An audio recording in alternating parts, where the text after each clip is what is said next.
얘기를 해두고 시작을 하도록 하겠습니다. 저번 시간에 N그램에 대해서 우리가 배웠어요. N그램이 뭐였냐? N개의 단어를 갖고 있을 때 언어 모델을 학습하는 방법 중에 하나였고요. N개의 단어를 갖고 있으면 N-1개, 이전에 N-1개를 가지고 다음 N번째 단어를 알아맞히는 방식의 학습 방법이 N그램 모델의 학습 방법이었습니다. 우리가 그전에는 이제 백 오브 워즈라 그래서 그러니까 단어들이 나올 확률, 빈도수를 가지고 학습하는 모델이, 그러니까 언어 모델이 있었고, 그거에서 조금 더 확장된 거죠. 빈도수를 가지고 학습하는 모델 같은 경우에는 이전 단어에 대한 어떤 컨텍스트 이런 게 전혀 없잖아요. 그죠? 이전 단어 이런 거 상관없이 내가 갖고 있는 데이터 덩어리에서 이 단어가 나올 확률이 어느 정도 되는지를 보는 거였는데, N그램은 이전에 N-1개를 보고 N번째를 맞히는 거예요. 그러면은 기본적으로 가장 간단한 모델은 바이그램, 그러니까 n이 2인 경우, n이 2인 경우가 가장 간단한 모델의 구성이 되겠죠. n이 2일 때는 그 단어가 총 2개, 앞에 단어 하나를 보고 그 다음 단어를 알아맞히는 그런 방식이 됩니다. 순서 정보가 있기 때문에 생각보다 우리가 원하는 형태로 데이터가 나올 가능성이 크고요. 뭐 트라이그램 3개를 가지고 하는 것도 있고 뭐 그렇다고 말씀을 드렸고요. 우리가 이런 n그램을 가지고 하면은 순서를 좀 고려해서 단어들을 넣다 보니까 순서를 고려하면 고려해야 되는 거가 하나 더 있어요. 바로 맨 시작과 끝을 결정짓는 어떤 스페셜한 토큰이 있으면 좋겠다는 건데, 왜냐면은 문장의 시작에서 나오는 단어랑 문장의 끝에서 나오는 단어가 다르기 때문에 그래요. 그죠? 우리가 문장의 시작에서 뭐 예를 들면 하이로 시작하는 경우랑 문장의 중간에서 하이로 얘기하는 경우가 좀 다르겠죠.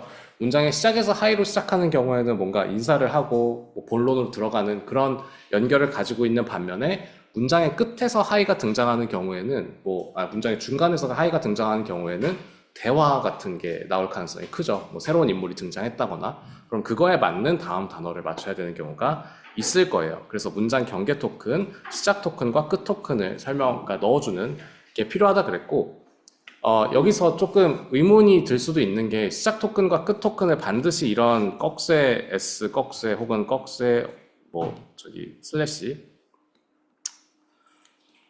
S 이런 식으로 표시해야 되냐? 왜 이런 식으로 표시했냐? 그래야 될 이유는 없어요. 이유가 있는 건 아니에요.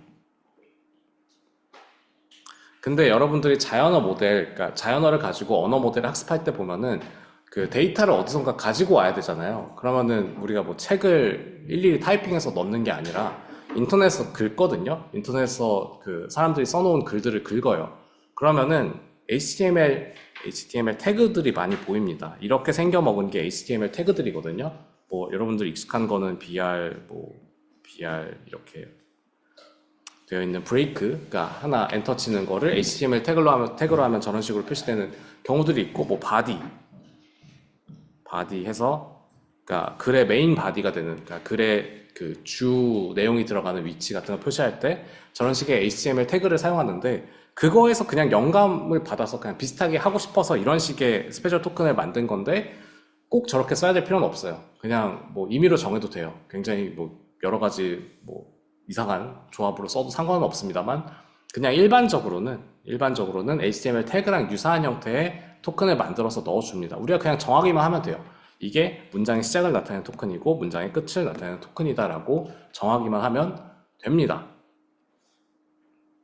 그래서 문장의 시작과 끝에 이렇게 들어갔었고요. 이렇게 시작이랑 끝에 스페셜 토큰들이 들어갔었고, 어떤 단어가 문장을 시작하는가를 모델링 할 수 있다 이런 식으로 말씀을 드렸고, 요거 코드 살짝 설명드렸고 이런 식으로 나온다고 했고, 이 조건부 확률 계산하는 거를 좀 간단하게만 설명을 하면은, 우리가 이런 식으로 지금 보면은 이거 한 개 뭐라 그랬냐면, 여기 있는 지운 거는 백 오브 워드랑 같은, 그러니까 n이 1인 경우에 백 오브 워드랑 같다 그랬어요. 그래서 n 1인 백 오브 워드의 케이스였고, 저 위에 있는 요 바이그램 카운트 보면은 이렇게 두 가지 그 인덱스를 가지고 접근을 하잖아요. 그죠? 우리가 리스트 같은 경우에 0, 1, 2, 3, 4 이렇게 되어 있는 A라고 하는 리스트가 있으면은 A0이 0이고 A1이 1이고 이런 식으로 쭉 가는 거잖아요. 근데 지금 이런 식으로 이중으로 인덱싱이 되어 있는 경우에는 이 리스트 같이 생긴 어떤 그 배열 안에 또 다른 어떤 자료 형태의 배열이 존재한다는 건데, 여기서는 어떤 자료형 안에 어떤 자료형이 있었어요? 디폴트 딕트라고 하는 거 안에 카운터라고 하는 자료형이 있었습니다. 예, 이 카운터라는 자료형이라고 하는 거는 우리가 기존에 백 오브 워드 예제랑 비교해 보세요. 백 오브 워드 예제랑 비교해 보면은, 백 오브 워드 예제할 때는 어떤 식으로 했냐면은 전체 코퍼스의 길이만큼 벡터를 가지고 있고, 관측된, 발견된 단어만 숫자를 1 증가시키는 방식으로 작동을 했었거든요. 기억이 나실 수도 있고, 그때 정신을 놓고 있었으면 기억이 안 나겠지만, 이런 식으로 했었는데, 왜 여기서는 카운터라는 걸 쓰냐? 일반적으로 이렇게 전체 코퍼스의 길이만큼 벡터를 갖고 있다는 요게, 아이고,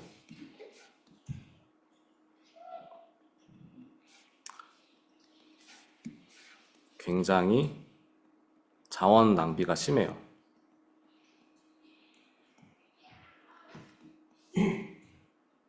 자원 낭비가 심하다는 게 뭐냐?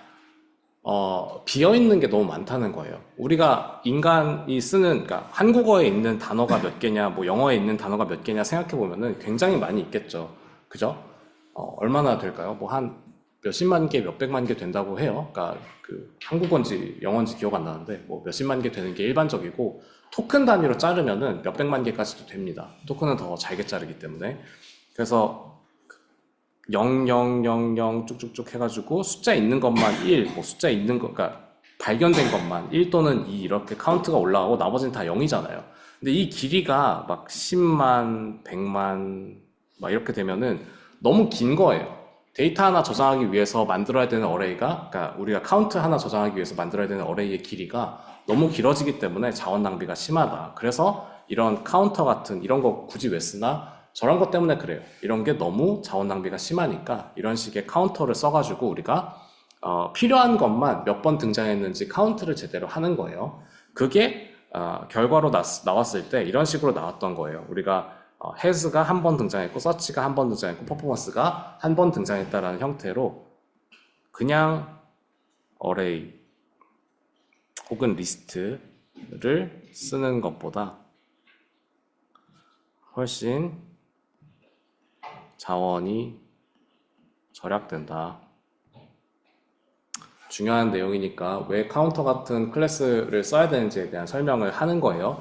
그냥 우리가 어레이 같은 거 써서 하는 게 뭐 머릿속에서 돌아갈 때는, 뭐 머릿속에서 생각할 때는 굉장히 편하게 이해가 될 수도 있는데, 이게 카운터를 쓰면은 이런 식으로 우리가 관측된 거에 대한 카운팅만 하기 때문에 전체 막 0으로 가득 차 있는 이런 리스트를 만들 필요가 없다. 이런 것들이 중요해서 우리가 카운터를 쓰는 예제를 봤습니다.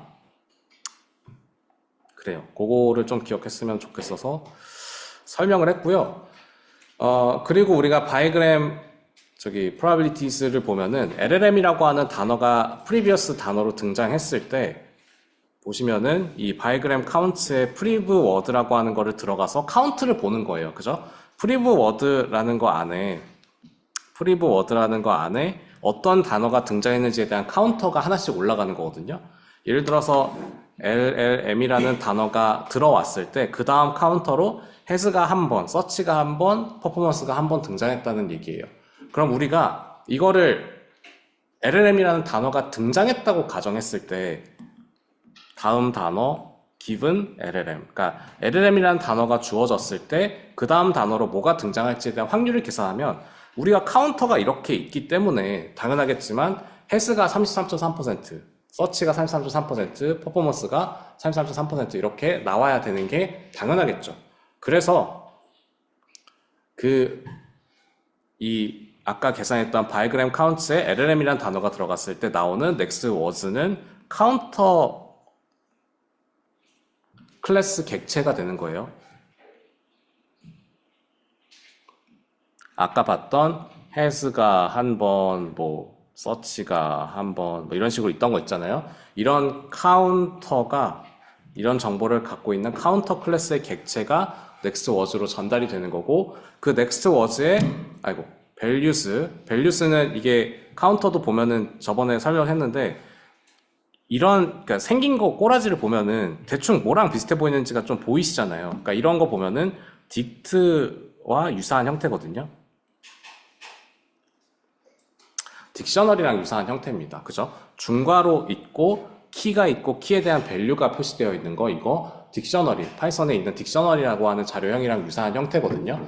그래서 이런 형태의 녀석들은 그 딕셔너리를 상속받아서 만들어지는 경우가 많아요.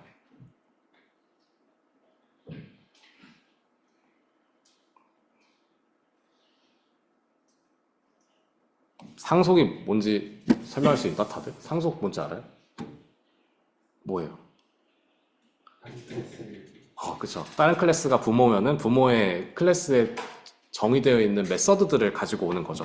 우리가 클래스가 클래스 1번 이렇게 있고, 거기 안에 클래스에서만 쓰이는 어떤 함수들 같은 게 있어요. 그거 우리가 메서드라고 부르죠.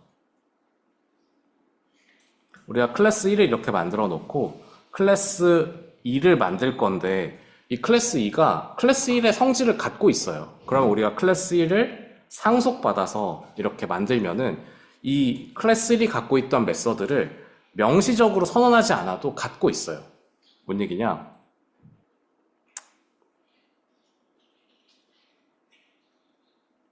부모 클래스에서 구현했던 메서드를 그대로 갖고 있다. 어떻게 해도 선언하지 않아도.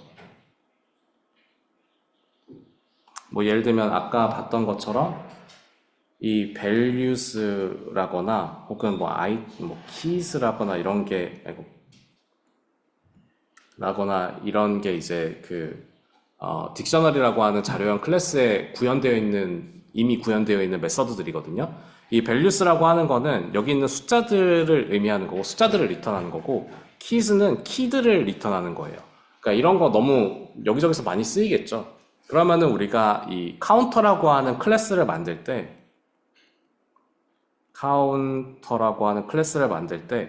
딕셔너리의 메서드들을 가지고 오면은 내가 여기서 define values 할 필요 없이 이거 안 해도 돼요. 왜? 내가 가지고 오고자 했던 딕셔너리라고 하는 클래스에 이미 구현되어 있기 때문에 내가 카운터에서 이 values라고 하는 함수를 쓰면은 여기에 카운터 클래스에 구현되어 있지 않다고 하더라도 이 딕셔너리 부모의 메서드에 가서 그거를 사용할 수 있게 되는 게 상속입니다. 네. 그래서 간단히 얘기하면은 카운터라고 하는 클래스는 뭐 카운터를 위해서 필요한 메서드들만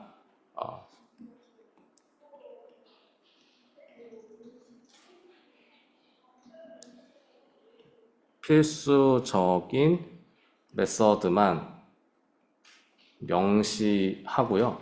카운터라는 클래스에 필요한 필수적인 어떤 메서드들만 따로 명시하고 나머지는 그냥 상속받아서 가지고 오기 때문에 그래서 딕셔너리의 메서드를 그대로 쓸 수 있어요.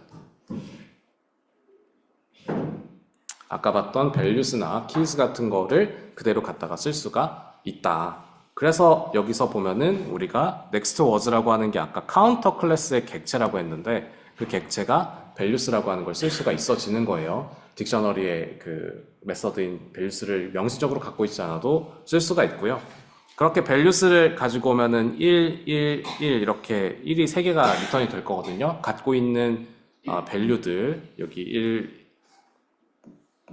1, 1 이런 식으로 있기 때문에 1, 3개가 리턴이 되는 형태로 리턴이 될 거고, 그거를 전부 다 더하면은 토탈은 3이 되겠죠. 토탈이 3이 되니까 각각의 카운트에 들어가 있는 걸 3으로 나누면은 각각의 카운트가 1이고 3으로 나눈 거 0.33이 계속 들어가 있는 어떤 딕셔너리의 형태로 리턴이 되니까 우리가 probabilities를 리턴하면은 여기가 이렇게 1이 아니라 0.33, 0.33, 0.33 이런 식으로 리턴이 될 거라는 거 생각할 수가 있고요. 그리고 그거를 이용해서 초이스하면, 우리 NP 랜덤 초이스는 저번에 백오브 워즈에서도 배웠었죠. 어떤 리스트 계열의, 그러니까 그 데이터들 어레이가 있고 그 어레이랑 같은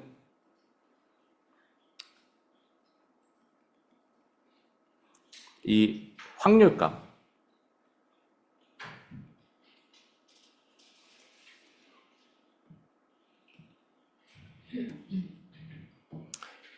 을 주면은 얘가 알아서 이 확률대로 이 어레이의 순서에 맞게 리턴을 해줍니다. 그러니까 랜덤하게 골라줘요. 예를 들어 0.33, 0.33, 0.33을 P에다가 넣고 워즈에는 아까 뭐예요? has search performance, has search performance 이렇게 넣어주면은 0.33의 확률로 이거 리턴하고 0.33 확률로 리턴하고 0.33 확률로 리턴하는 그런 랜덤 초이스를 해주는 게 이 친구의 역할인 거예요. 그래서 아까 앞에서 봤던 것처럼 probability를 얻고 was 아까 keys도 그대로 갖고 있다 그랬죠. 이거 keys가 저기 딕셔너리에서 쓰는 메서드니까 was랑 probability랑 해서 리스트로 넣어주게 되면은 랜덤하게 골라준다.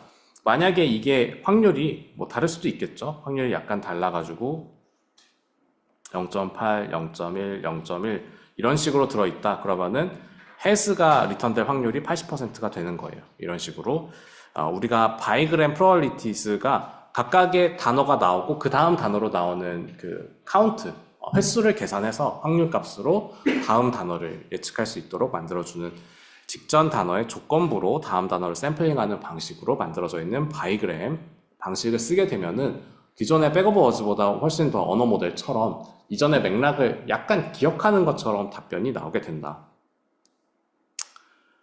근데 이제 스무딩이라는 거를 하나 해줘야 돼요. 그러니까 스무딩이라는 게 뭐냐가 또 이제 알아야 되는 건데 스무딩이라고 하는 거는 말만 들으면 아시겠지만 좀 부드럽게 만든다는 뜻이거든요. 약간 확률에서 많이 쓰는 거예요. 확률과 통계 그 확률에서 많이 쓰는 건데 예를 들어 어떤 단어가 그러니까 여러분들이 자연어 그러니까 문장을 만든다고 생각했을 때 여태까지 관찰하지 않은 단어 순서라고 하더라도 뭐 단어 순서를 이렇게 만들어서 새로운 단어를 만든다던가 어떤 새로운 의미를 부여할 때가 있을 거잖아요. 그죠? 뭐 신조어를 만든다던가 혹은 약간 문법은 파괴돼도 의미가 전달되는 어떤 문장을 만든다던가 이랬을 때 이 단어 다음에 그 단어가 나올 확률이 0%인 경우가 있는데 실제로 나는 그 단어를 만들고 싶을 수도 있어요. 만들어질 수도 있고. 그런 경우에 이 확률이 0%인 걸 약간 부드럽게 만들어주는 거를 우리가 스무딩이라고 하는데 그 의미가 뭐냐? 0%인 것도 좀 작은 확률, 뭐 예를 들어 0.0001 같은 아주 아예 불가능이 아니라 아주 작은 확률이라도 부여하는 거예요. 그냥 지금 우리가 봤을 때 데이터는 갖고 있는 거에서 통계적으로 학습이 된 거잖아요. 이 단어 다음에 저 단어가 나온 적이 없다라는 거를 학습했을 때 이 확률이 0이라는 게 나오는 거란 말이에요.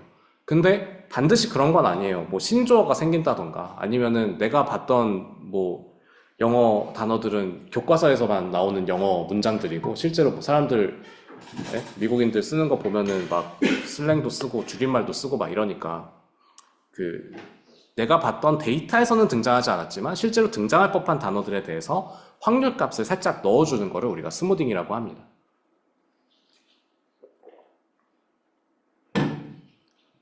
스무딩. 이거 왜 스무딩이라고 표시하냐면은 그냥 1, 0, 0, 1 이렇게 잠깐만 어떤 단어의 확률 값을 다 0이다가 1, 0, 0, 0, 0, 0, 1 이런 식으로 돼 있으면 되게 각지게 좀 이렇게 되니까 요걸 완화시켜줬다는 의미에서 스무딩이라고 표시하는 거예요. 약간 이런 이런 식으로 약간 각진 거를 좀 완화시켜줬다 그래서 스무딩이라고 표시합니다. 부드럽게 만든다.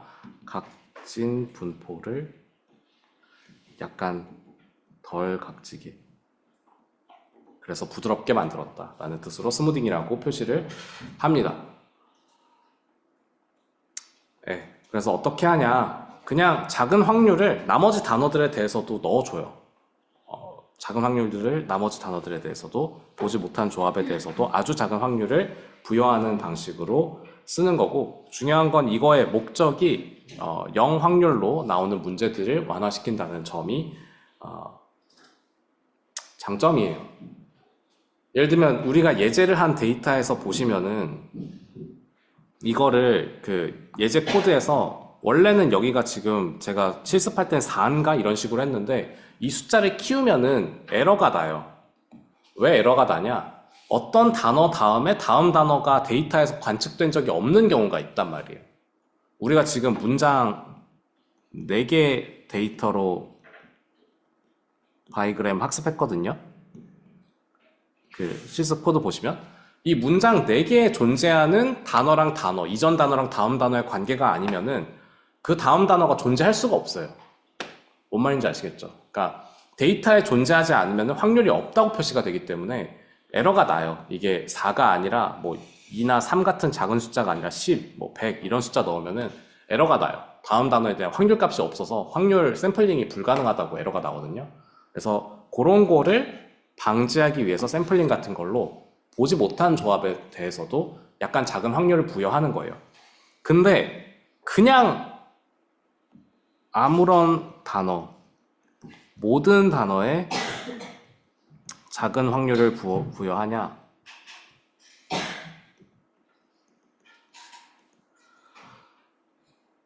그렇진 않아요. 그렇진 않고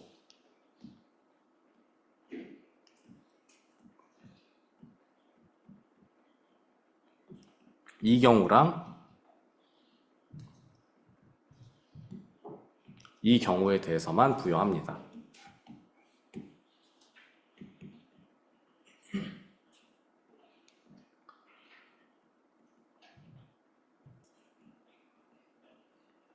이게 뭔 얘기예요? 우리가 갖고 있는 토큰들을 보면은 원래 갖고 있던 코퍼스에 요거랑 요 코퍼스 그 토큰 2개가 추가되는 거거든요. 지금 데이터에서 스페셜 토큰으로 문장이 시작하는 위치랑 문장이 끝나는 위치를 표시하는 요 토큰들이 표시가 됐었어요. 추가가 됐거든요. 근데 이거를 이런 확률들, 여기 이 비어있는 거는 그냥 모든 게 들어올 수 있다는 표시예요. 모든 단어가 들어올 수, 모든 토큰이 들어올 수 있는 위치라고 표시한 건데 이 스페셜 토큰들에 대해서만 스무딩을 해주면 좋은 이유가 뭐냐? 내가 언제 어떤 단어가 들어와도 문장이 끝낼 확률이 분명히 존재해요. 근데 지금은 우리가 관측한 그 단어의 쌍에 대해서만 문장이 끝나는 확률이 부여가 되어 있단 말이에요. 반드시 마지막 단어에 대해서만 이 토큰을 관측한 적이 있기 때문에 언제 어디서 문장을 끊을지에 대한 확률이 자유롭게 분배되어 있지가 않아요. 그래서 언제 어디서도 문장을 끝낼 수 있다는 표시를 위해서 모든 토큰에 대해서 문장을 끝내는 토큰에 대한 확률을 아주 작게라도 넣어줍니다. 반대로 이 위에 있는 거는 뭐예요? 어떤 단어로도 시작할 수 있다 는 표시를 해주는 거예요. 그러니까 우리가 지금 갖고 있는 문장은 4개 문장밖에 없는 데이터 가지고 이 바이그램을 학습을 했었거든요. 그러면 4개 문장에 존재하는 첫 단어들만 이 확률 값을 의미 있게 갖고 있는데 그게 아니라 어떤 단어로도 시작할 수 있는 형태로 문장이 어떤 단어로도 만들어지기 시작할 수 있게 만들어주려면 우리가 시작 토큰에 대해서 모든 단어들의 그 옵저베이션이 있다고 가정하고 작은 확률 값들을 부여를 해야 되는 겁니다. 그러면은 S를 시작했을 때 나오는 단어가 관측한 단어뿐만 아니라 다양한 단어가 나올 수 있게 되는 거죠.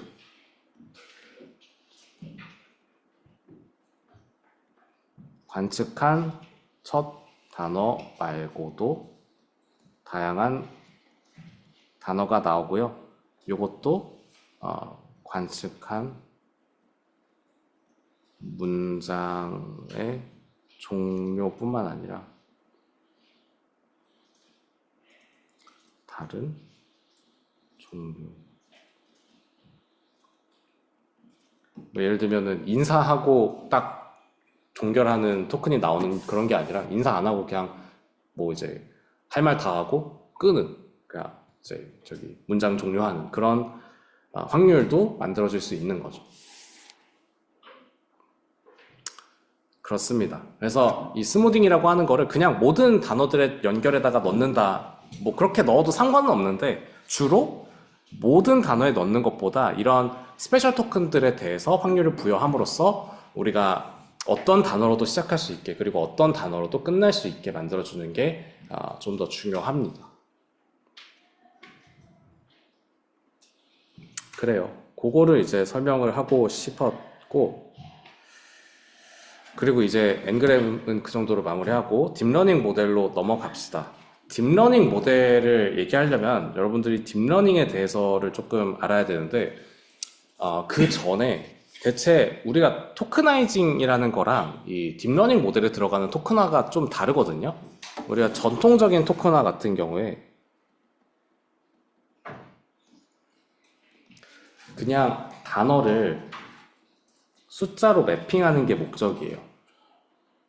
그러니까 어떤 숫자라기보다는 그 단어를 정해진 클래스로 카테고리들로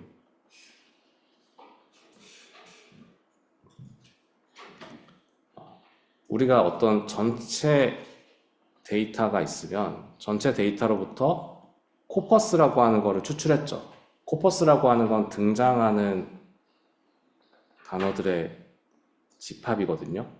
등장하는 단어들의 집합이기 때문에 이 코퍼스에 존재하는 단어들, 뭐 예를 들어 뭐가 있을까? 선,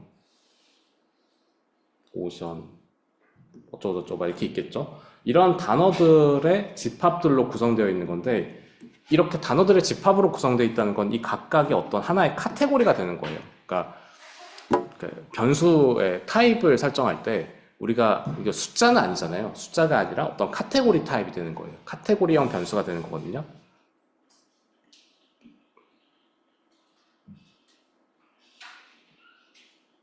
이게 무슨 말이냐면은 우리가 다루는 모든 자연어는 이 코퍼스에 존재하는 자연어만 입력과 출력으로 받겠다는 선언을 하는 거예요. 그죠? 카테고리형 변수라고 하는 건. 그래서 근데 이제 우리가 이거를 선 다음에 오션이 등장했다. 이런 식으로 이거를 하나의 단위로서 이제 들고 가잖아요. 확률을 계산했을 때도 오션이 나올 확률, 선이라고 하는 게 주어졌을 때 이런 식으로 더 이상 이 단어를 더 잘게 쪼개지 않고 이 토큰이라고 하는 단위로 이해한단 말이에요. 그죠? 선이라고 하는 단어가 등장했을 때 그 다음 단어로 오션이라는 단어가 등장할 확률, 뭐 SU가 나오고 그 다음 N이라고 하는 글자가 나올 확률 이렇게 보는 게 아니에요. 토큰이 등장했을 때 다음 토큰이 나올 확률, 토큰이 N-1개 등장했을 때 다음 토큰, N번째 토큰이 이거일 확률 이런 식으로 토큰 단위로 본단 말이에요. 근데 당연하겠지만 그렇게 되어 있으면 우리가 굳이 이거를 선, 오션 이런 식으로 하나하나씩 글자로 써야 될 필요가 없어요. 그렇겠죠? ABCD 이렇게 캐릭터로 만들어져 있는 캐릭터 자료형으로 만들어져 있는 거가 랭스가 막 서로 중구난방이잖아요. 어떤 건 랭스가 3이고 그러니까 글자가 3개로 구성되어 있는 거고 저 랭스가 3이고 이건 랭스가 5개고 이런 식으로 각각 데이터 자료마다 단어마다 토큰마다 길이도 다르고 이제 길이가 다르다는 건 결국 그거가 소요되는 메모리도 다르다는 거잖아요. 그러니까 캐릭터가 4비트라고 하면은 이게 12비트, 20비트 이렇게 차이가 나는 거니까 자료형이 달라서 막 이렇게 달라지는 걸 원하지 않아요. 우리가 봤을 땐 그냥 선이라고 하는 거 하나의 덩어리고 오션이라고 하는 거 하나의 덩어리인데 얘가 3, 5 이렇게 랭스가 달라지면은 처리하기 귀찮으니까 그냥 여기에다가 숫자를 매핑합니다. 1, 2, 3, 4 이런 식으로 해서 뭐 예를 들어 단어가 10만 개 있으면 10만까지 숫자를 매핑해요. 그러면은 이건 인티저니까 인티저가 들어갈 수 있는 단위로만 처리하면 되는 거죠. 그러면 모든 단어가 뭐 예를 들어 인티저 16을 쓴다. 그럼 16비트짜리 데이터 타입으로 결정이 되어 있는 거예요. 뭘 하겠다는 건지 아시겠죠? 숫자를 매핑할 거예요. 이거를 단어들 각각의 캐릭터로 구성되어 있는 스트링 자체로 입력을 받는 게 아니라 어차피 너네 덩어리로 토큰이라고 하는 하나의 단위로 움직이니까 숫자를 매핑해서 그냥 쓰겠다 라는 게 기존에 우리가 전통적인 토큰화에서 쓰는 방식이에요. 우리가 확률적인 거를 설명하기 위해서 선이라고 하는 거 다음에 오션이 나온다 이런 식으로 얘기했지만 실제로 컴퓨터 내에서 계산할 때는 이게 1이라, 그러니까 1이라고 하는 토큰 1에서 토큰 2가 나올 확률을 계산하는 걸로 실제 컴퓨터 내에서는 계산된다는 거예요. 뭔 말인지 아시겠죠? 토큰 단위라고 하는 거, 토큰이 막 더 잘게 쪼개져서 S, U랑 N 이렇게 쪼개지는 게 아니라 이제 토큰이라고 하는 게 하나의 덩어리로 움직이게 될 거예요. 이 토큰이 등장했을 때 다음 토큰이 나올 확률, 이 토큰은 몇 번 등장했나 이런 식으로 이해가 되니까 그 자료의 캐릭터의 개수, 그러니까 글자의 개수 가지고 막 그 데이터의 용량 달라지고 이런 거를 원하지 않으니까 어차피 같은 취급이니까 그냥 숫자를 매핑해서 실제 컴퓨터 내에서는 이런 식으로 숫자들로 불려진다. 이게 전통적인 토큰화예요. 이게 전통적인 토큰화고 지금 여기서 얘기하고자 하는 거는 딥러닝의 토큰화거든요. 딥러닝의 토큰화는 단어 임베딩이라고 하는 거를 사용합니다. 그거를 설명할 거예요.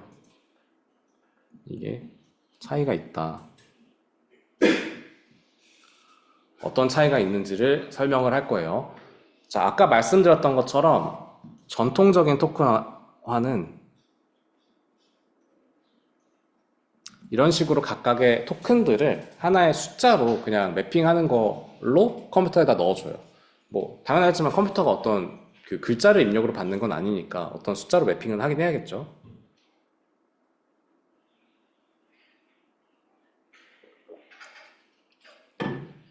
근데 딥러닝 입장에서는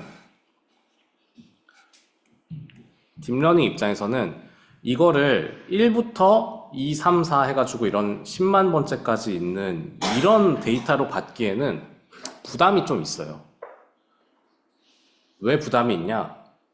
딥러닝의 입장에서는 모델은 벡터의 형태로 데이터를 받거든요.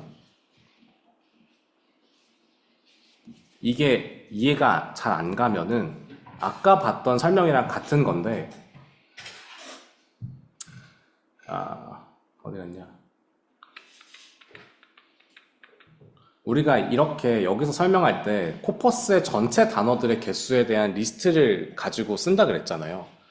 딥러닝에서 이게 만약에 랭스가 10만이면은 10만짜리 벡터를 가지고 입력으로 받아야 돼요. 다시 가서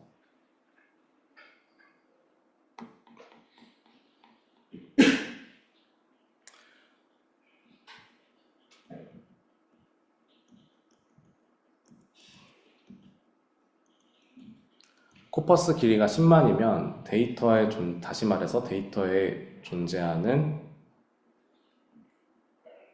토큰이 10만 개면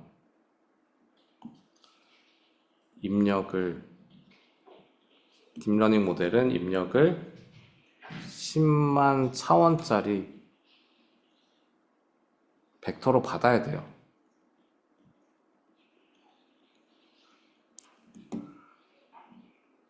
당연하겠지만 이 전체 단어 존재하는 코퍼스의 길이만큼의 벡터를 입력으로 받는다고 했을 때 그 코퍼스가 막 10만 개, 100만 개 이렇게 되는 엄청 길이가 긴 벡터가 들어오기 때문에 딥러닝 모델에 넣어주기에 너무 거대해요.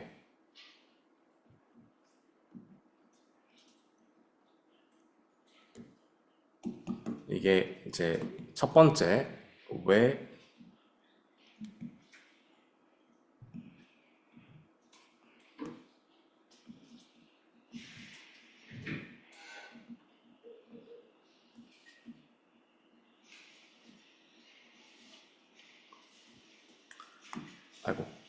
왜 딥러닝 모델을 쓰면은 단어 임베딩이라는 다른 방식을 쓰는가의 첫 번째 이유예요.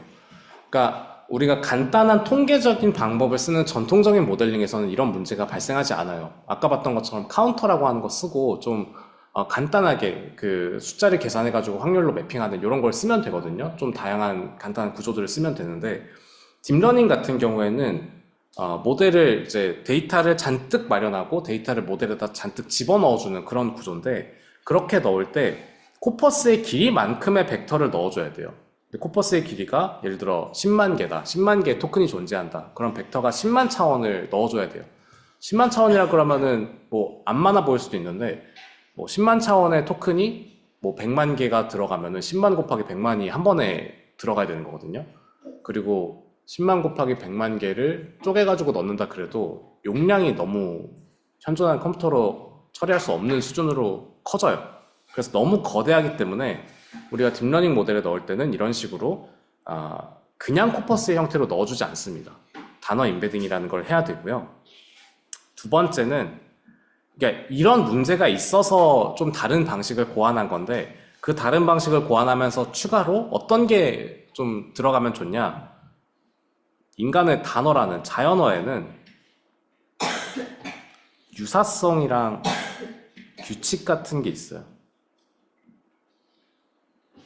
물론 이제 규칙이랑 어긋나는 그런 단어들도 존재하지만 뭐 일한다랑 일했다, 일하고 있다 이런 것들을 보면은 현재형이랑 과거형이랑 현재 진행형이라고 하는 게 어떤 정형화된 패턴을 가지고 변화가 되는 것을 볼 수가 있잖아요.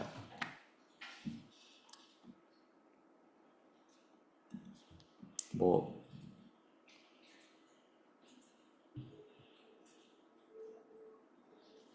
이런 식으로 중간에 변화되는 패턴이 다르다고 하더라도 쓰다, 썼다, 쓰고 있다라고 하는 뭐 전혀 그렇게 안 보일 수 있겠지만 어쨌든 네.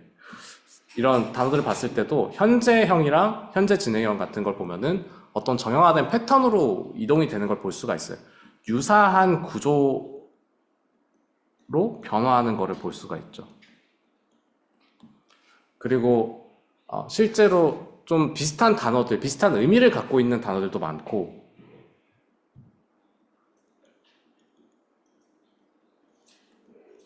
그런 단어들은 형태도 유사한 경우가 꽤 있어요. 뭐 프랑스어랑 영어에서 뭐 비슷한 단어들이 많은 거나 뭐 그런 것들을 보면 대표적이죠. 그러니까 결국에 알파벳으로 구성되어 있는 단어들 중에서 뭐 독일어랑 뭐 영어랑 비슷한 단어들도 많고 같은 뜻을 갖고 있고 형태도 유사한 단어들이 굉장히 많이 있습니다. 유사성이랑 규칙이라는 게 존재하니까 이걸 이용해서 차원을 축소하고 싶은 거예요. 어떤 차원을? 아까 10만 차원이라고 했던 이 차원을 10만에서 뭐 예를 들면은 뭐 1000, 뭐 몇백 차원으로 줄이고 싶은 거예요. 이게 단어 엠베딩에 존재하는 이유입니다. 자, 다시 한번 설명할게요. 중요해서 뭐 중요하다고 하는 거는 뭐 시험에 내겠죠? 그러니까 중요하니까 그죠? 우리가 여태까지 전통적인 그 토큰화를 했었다고 했을 때는 이 전통적인 토큰화는 단어를 가지고 정해진 카테고리를 만드는 거였어요. 우리가 토큰이라고 하는 최소 단위를 갖고 있고 그 최소 단위에서 숫자를 매핑하는 형태로 1이라는 토큰 1번이 나온 다음에 토큰 2번이 나올 확률, 토큰 3번이 나올 확률 이런 식의 토큰 단위로 매핑을 해서 썼는데 이거를 전통적인 모델링에서는 상관이 없었어요. 아까 봤던 것처럼 카운터라거나 이런 걸 써가지고 다음 단어가 뭐다라는 거를 좀 효율적인 형태로 알려줄 수 있었으니까 그냥 통계 정리만 잘하면 됐거든요. 근데 딥러닝 모델로 와서는 딥러닝 모델에 어떤 데이터를 넣을 때 벡터의 형태로 집어 넣어줘야 되는데 전체 코퍼스 길이만큼의 벡터를 만들면은 차원이 너무 큰 거예요. 전체 코퍼스가 10만 개면은 10만 차원짜리 벡터를 넣어줘야 되니까. 그래서 너무 거대하니까 그거를 줄이고 싶은 게 1차 목적인데 줄이면서 한번 봤더니 이 자연어의 유사성이랑 규칙성이라고 하는 게 존재하는 거예요. 뭐 문법이라는 것도 그렇고 비슷한 단어들도 그렇고 그래서 그런 걸 이용해서 차원을 축소할 때 10만 차원의 벡터를 몇 천이나 몇 백의 아주 저차원으로 만드는 게 이 단어 임베딩의 목적이 됩니다. 그래서 단어 임베딩을 하면은 이런 식의 벡터로 표현해요. 벡터. 그러니까 원래는 사과라는 단어가 한 개 있다. 그러면은 10만 개짜리, 그러니까 전체 코퍼스 길이만큼의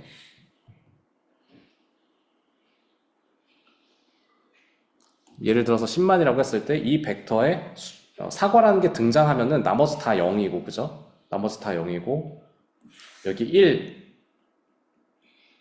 이렇게 되어 있는 벡터가 들어와야 되는데, 이런 10만 차원짜리 벡터 대신에, 이렇게, 뭔진 모르겠지만, 어떤 좀 작은 차원의 벡터로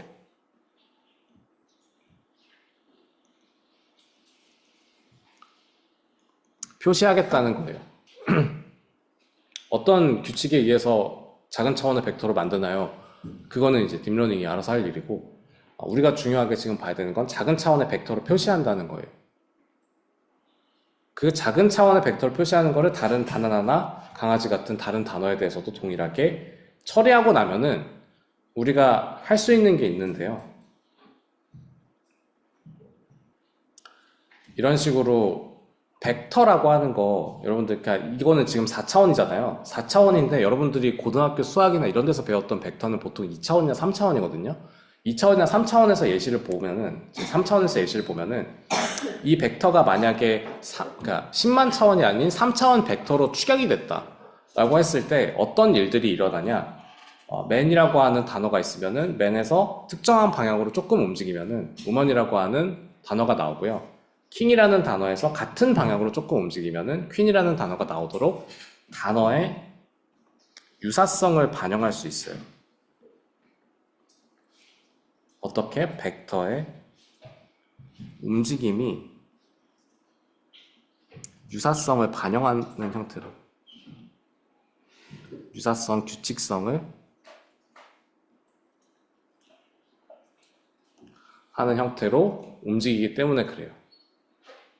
우리가 단순하게 10만 차원의 0 전부 가득 차 있고 등장한 단어에 대해서 1이라고 하는 숫자를 넣어주는 방식을 쓰면은 이런 벡터에서 이동하는 형태가 될 수가 없어요. 예를 들어서 지금 이거 3차원 벡터잖아요. 단어가 3개 등장한다고 쳐봅시다. 코퍼스가 단어 3개고 그때 등장한 단어에 대해서 우리가 1, 나머지 0이라고 표시했을 때 1, 0, 0 여기에요. 여기에요. 여기에요. 각각 1, 0, 0, 0, 1, 0, 0, 0, 1 이렇게 되는 벡터들을 이동시킬 수가 없어요. 이게 반드시 1 또는 0으로 표시가 돼야 되는 벡터 표기 방법이라면. 좀 설명을 풀어서 쓸게요. 전통적인 표기 방법에서는 1 또는 0으로 표시되어 있는 이런 벡터를 써야 돼요.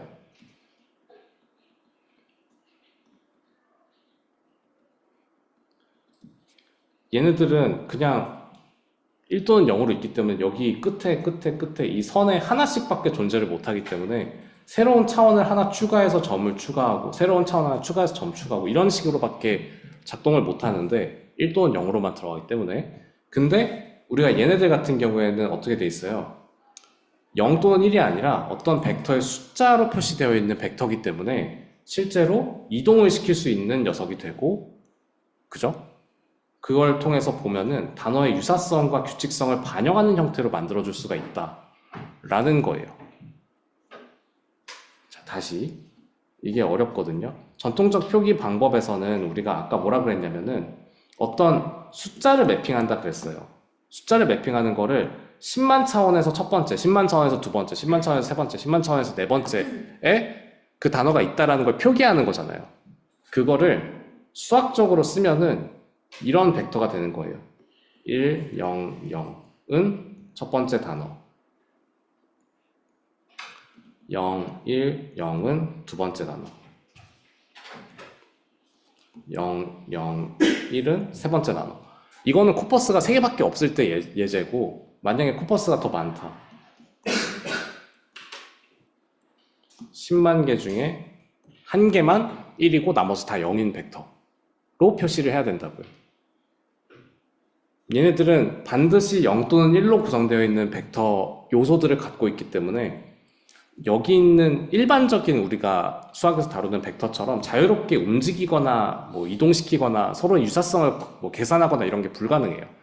딥러닝이라는 것도 결국에는 계산을 해야 되는 건데 얘네들은 계산하기에는 차원도 너무 크고 그죠? 너무 복잡하기 때문에 이런 그 3차원 공간상에 존재하는 벡터로 만들어서 유사성과 규칙성을 반영할 수 있게 만들어주는 게 목적이다 라는 거예요.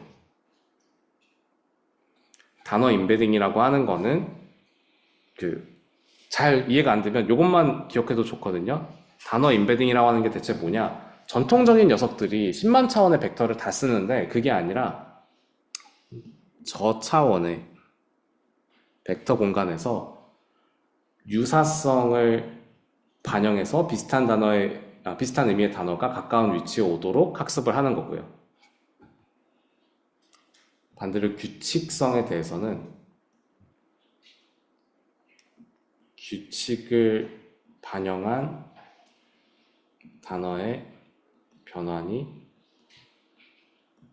각 단어의 변환이 반영되도록 학습한다. 이거는 제가 여러분들 수학을 뭘 배웠는지를 잘 몰라가지고 좀 간단하게 아는 분들만 알아들으라고 설명을 드리면은 벡터의 변환이라는 게 있거든요. 벡터 회전시키고 뭐 이동시키는 수평 이동시키고 이런 거 배운 친구들이 있을 거예요. 그러니까 수학에서 벡터 변환이라는 거 1차 변환이라고 하는 거 배우면은 그런 거 다루거든요. 벡터를 회전하거나 이동했을 때, 즉 어떤 규칙을 반영했을 때 현재형에서 과거형으로 변환되는 게 벡터의 변환으로 표시가 되는 거예요. 네, 수학으로 따지면 벡터의 변환으로 각각의 현재형에서 과거형의 변환, 현재형에서 현재 진행형의 변환이 벡터 변환으로 표시가 되기 때문에 우리가 아까 얘기했던 유사성이랑 규칙성을 반영한 형태의 표시를 위해서는 그냥 10만 개 중에 단어 하나 이게 아니라 저차원의 이런 벡터의 형태로 표시하는 게 좋다라고 얘기를 하는 겁니다. 어렵죠? 하하. 표정이 아주 죽어가고 있어. 잠깐 쉬었다가 10분 쉬었다가 진행하도록 하고, 질문 있으신 분들 앞으로 나오시고, 혹시 출석 체크 안 하신 분들 잠깐 나오시고 10분 뒤에 봅시다.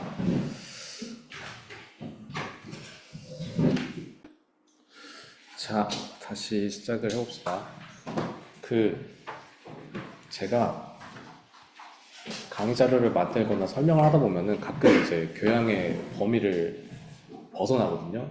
이제 표정으로 알려주시면 돼요. 그러니까 아까 제가 좀 느껴서 이제 좀 자제하면서 하긴 할 건데 그래요. 아무튼 그렇습니다. 딥러닝에 대해서 여러분들 자세히 알 필요는 없어요. 이 수업에서 딥러닝 뭐 그냥 모르겠지만 뭔가 돌아가는 뭔가로 생각하셔도 상관없거든요. 그래서 좀 알아두면 좋은 것들만 좀 설명을 드리고, 그거는 좀 강조해서 설명을 드릴 테니까 잘 기억하시거나 적어두시면 좋겠습니다. 딥러닝이라고 하는 거가 신경망을 따라서 만든 인공신경망이라고 우리가 얘기를 합니다. 인공신경망이라고 하는 거가 그러니까 왜 그런 단어로 존재하냐? 는 그냥 들으시면 되는데, 원래 제가 좋아하는 얘기라서 자주 하는 건데, 세계대전이 일어났잖아요. 1차, 2차 세계대전이 일어났을 때, 유럽에서 학자들이 많이 있었어요. 그러니까 유럽에 학자들이 많이 있었는데, 다들, 안 보이는구나. 미안합니다. 유럽에서 학자들이 미국으로 많이 넘어갔습니다. 미국으로 많이 넘어가는 건 이제 피난을 간 거죠. 피난 가서 서로 뭐 하겠어요. 그냥 점심시간에 점심 먹고 서로 모여가지고 떠든단 말이에요. 떠들다가 발견한 게 이 전자공학이나 이런 데서 쓰던 제어 회로랑 뉴런의 구성 원리, 뉴런의 작동 원리가 되게 비슷한 거예요. 그러니까 뇌에 있는 신경세포의 작동 원리가 전자회로랑 되게 비슷한 게 있어서 이거를 어떻게 잘 엮어서 만들면은 뭐 되게 고성능 제어회로 같은 거를 만들 수 있지 않을까라는 데서 시작해서 만들어진 게 인공신경망입니다. 실제로 뭐 만들었더니 성능이 꽤 괜찮아요. 근데 이제 뭐 그 당시에는 컴퓨터 성능이 좀 부족했기 때문에 거대한 모델을 만들 수가 없어서 1940년대, 50년대 막 이때 맨 처음 나왔던 인공신경망은 그냥 재밌는 거 하고 사라졌는데, 이제 2000년대 들어와서 1900년대 후반부터 좀 다시 컴퓨터 성능이 나오면서 연구가 시작이 됐죠. 그때 뭐 1940년대 이때는 그거잖아요. 진공관 컴퓨터, 막 애니악 막 이런 거 교과서에 나오는 그런 것들이어서 남자인지 여자인지 사진 보고서 남자인지 여자인지 판단하는데 이 방보다 큰 컴퓨터 하나 필요했거든요. 근데 이 방보다 큰 컴퓨터 하나 써가지고 남자인지 여자인지 판단하고 있는 거는 쓸 데는 없잖아요. 그러니까 그때는 안 쓰이다가 이제는 컴퓨터 성능이 좀 올라가서 딥러닝이라는 게 쓰이기 시작한 겁니다. 근데 이게 딥러닝이라고 하는 거가 아까도 얘기했지만 그러니까 중요한 거 쓸게요. 입력을 벡터로 받아요. 출력도 벡터거든요.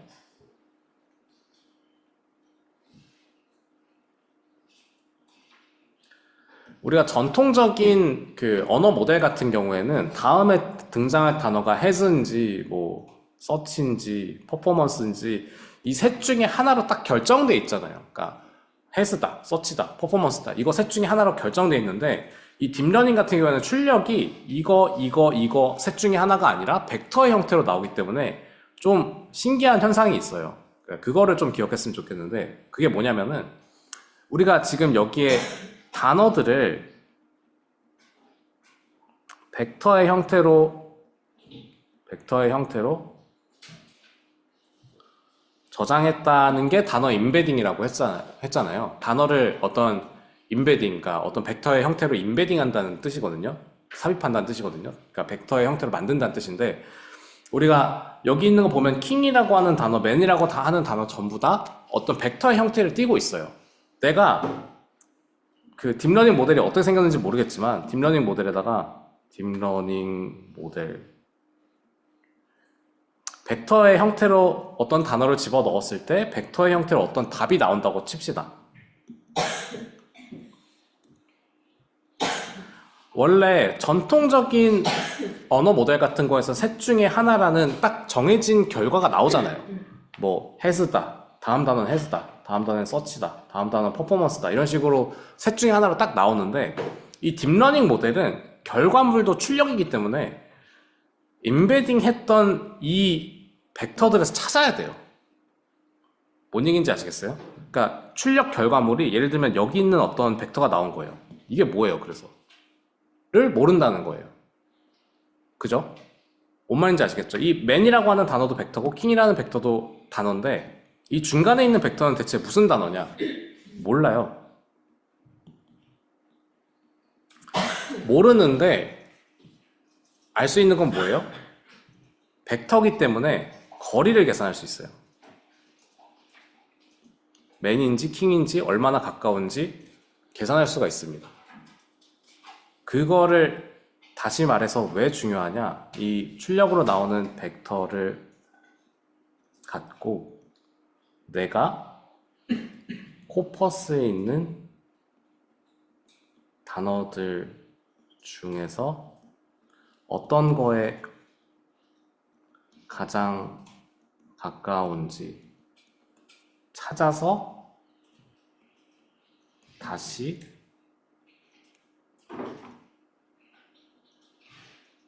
리턴 시킬 거거든요.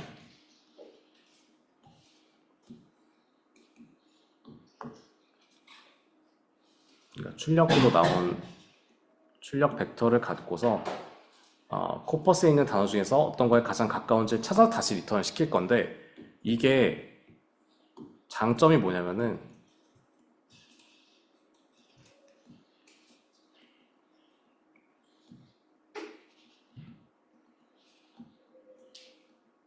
자동으로 스무딩 해준다는 장점이 있어요.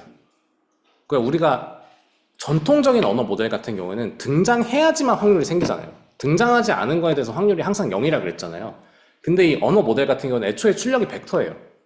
벡터가 어떻게 매핑되는지에 대해서 알려져 있는 게 없기 때문에 우리가 다시 매핑을 해야 되는데 결국 코퍼스에 있는 단어 중에서 유사한 거를 가지고 매핑을 시킬 거란 말이에요. 가장 유사하면은 높은 확률을 부여하고 좀 덜 유사하면은 낮은 확률을 부여하는 방식으로 매핑을 시킬 거예요. 그럼 그게 자동으로 스무딩이 되고 자동으로 스무딩 되는 그러니까 그 방식이라고 하는 게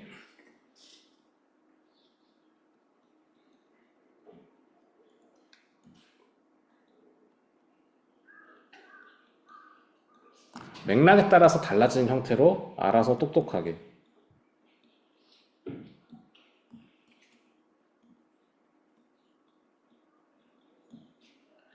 되기 때문에 이 벡터 형태로 만들어져 있는 딥러닝 모델의 언어 모델들이 좀 잘 작동하는 겁니다. 뭔 얘기냐? 예를 들어 이 딥러닝 모델이 ng의 방식을 따른다고 쳐봅시다. ng의 방식을 따르는데 원래 ng 모델은 이전에 n개의 단어가 n-1개의 단어가 등장하면은 n번째는 반드시 이 단어다. 이런 확률을 갖고 있다. 이렇게 관측됐다라고 하는 확률 분포가 정해져 있어요. 근데 얘는 그렇지 않다고요. 입력이 n-1개의 벡터가 이렇게 구성되어 있으면은 대충 이런 벡터가 나올 것 같아 라고 주는데 그 벡터가 맥락에 따라서 같은 단어를 매핑하거든요. 뭐 예를 들어서 뭐 sun이라고 하는 단어를 매핑을 한다고 칩시다. 결과물로 sun이라고 하는 단어가 매핑이 되는데 이전에 n-1의 단어가 뭐 요일이나 뭐 이런 거를 얘기했을 때 뭐 무슨 요일 막 이런 얘기를 했을 때는 이쪽의 벡터에 매핑이 되고 날씨에 대해서 얘기하는 맥락에서는 뭐 이쪽 단어의 매핑, 이쪽 벡터의 매핑이 되고 결과적으로 계산하면 sun이라고 하는 단어가 제일 가깝기 때문에 sun이라는 단어를 출력을 해요. 근데 맥락이 반영이 되는 거예요. 이 딥러닝 모델 같은 경우. 왜? 그냥 그 단어에 집중하는 게 아니라 벡터의 형태로 나오고 벡터의 형태로 유사도를 계산할 수 있기 때문에 어떤 맥락에서는 그러니까 막 날짜, 요일 이런 거 얘기하는 맥락에서는 벡터가 여기 매핑되는데 가장 가까운 게 sun이라서 sun이라는 출력을 주는 거예요. 근데 어떤 맥락에서는 날씨에 대해서 대화를 하다가 여기에서 그 다음 단어로 sun이라고 하는 단어가 나와야 되는데 그때는 이쪽 벡터에 매핑이 되는 거죠. 이런 모호성을 지가 알아서 맥락을 반영해서 그 벡터의 형태로 반영을 해주기 때문에 단순하게 이전 단어가 n-1개가 이렇게 되어 있기 때문에 무조건 이거다 이런 게 아니에요. 이전의 단어들에서의 맥락을 반영한 어떤 출력이 나오고 그 출력을 갖고서 같은 결과가 나온다고 하더라도 결국 샘플링 했을 때 sun이라는 단어가 나오는 결과가 같다고 하더라도 그 과정에서 담고 있는 정보가 달라요. 맥락을 담고 있는 정보가 다릅니다. 예를 들어 이 벡터 근처에는 뭐가 있겠어요? 날씨에 대한 거 했으니까 뭐 rain이라던가 뭐 이런 다른 단어가 주변에 있겠죠. 이쪽은 그 날짜에 대해서 얘기했기 때문에 Saturday나 뭐 이런 다른 뭐 Friday나 이런 다른 요일에 관련된 단어가 근처에 있을 거예요. 그냥 그 단어 하나를 딱 매핑한다가 아니라 그 유사한 단어들 주변에 이렇게 딱 떨어지는 거예요. 맥락을 이해한 형태에 반영이 되기 때문에 딱 봐도 그냥 그 통계적으로 관측된 횟수를 가지고 확률을 계산하는 것보다 더 애매모호한 단어들의 맥락을 좀 파악하기가 편하겠죠.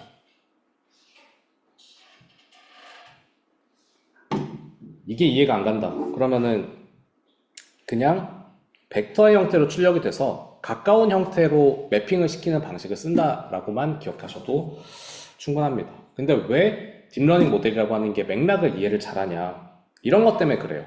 이전 n-1개 단어가 이랬으면 반드시 이 단어다. 이런 단어가 나올 확률이 이거다. 이게 전통적인 방식이었는데 얘네는 그게 아니라 이전 단어가 같은 단어인 sun이라고 하는 단어를 다음 단어로 출력한다고 하더라도 이전 단어가 날짜나 요일에 대한 거였으면은 날짜랑 요일 단어들 근처에 있는데 떨어지는 거고 날씨에 대한 단어였으면은 날씨에 대한 맥락에서 sun이라고 하는 단어가 나오면은 뭐 rain, 뭐 sunny, 뭐 cloudy 막 이런 단어들 사이에 뚝 떨어져가지고 sun이라는 단어로 매핑이 되는 거예요. 이런 맥락 이해의 차이가 있는 거예요.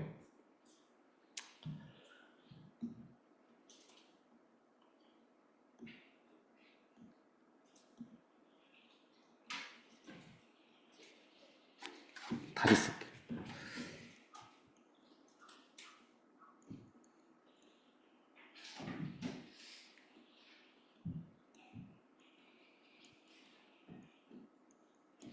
단어의 유사도로 맥락 이해를 한다. 단어의 유사도로 맥락 이해한다. 라는 게 가능한 게 딥러닝 모델의 장점입니다. 그게 전통적인 모델이랑 비교해가지고 딥러닝 모델이 왜 잘하냐? 그럼 벡터를 써서 맥락 이해를 잘하기 때문이다로 기억을 하시면 됩니다. 여기 있는 뭐 다른 거를 기억해야 될 필요 없어요. 그냥 벡터의 유사도를 가지고 맥락 이해를 잘하는 게 장점이고, 그래서 이 백오버워즈 같은 경우는 희소성 문제가 있다라고 하는데, 희소성 문제는 그 앞에서 얘기했던 거예요. 등장했던 조합, 즉 카운트가 세어진 단어 쌍만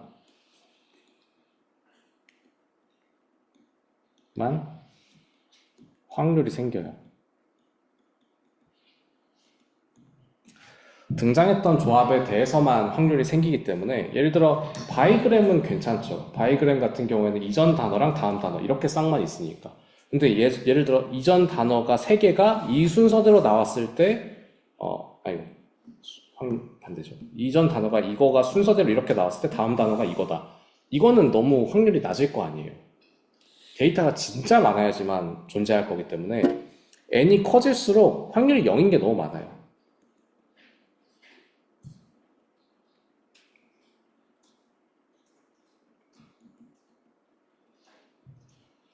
그게 이제 희소성, 단어가 희소하다는 거예요.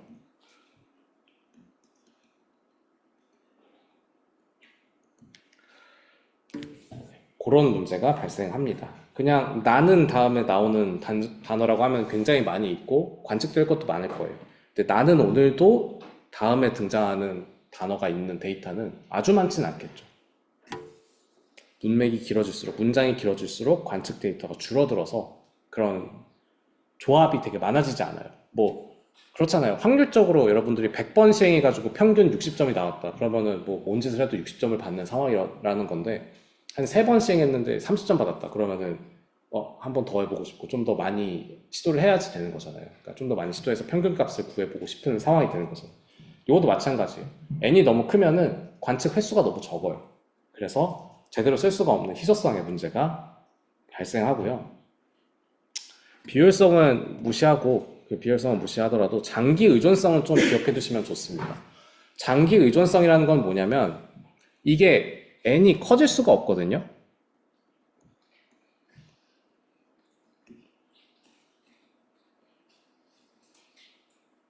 n그램의 문제는 n이 커질 수가 없다는 거예요.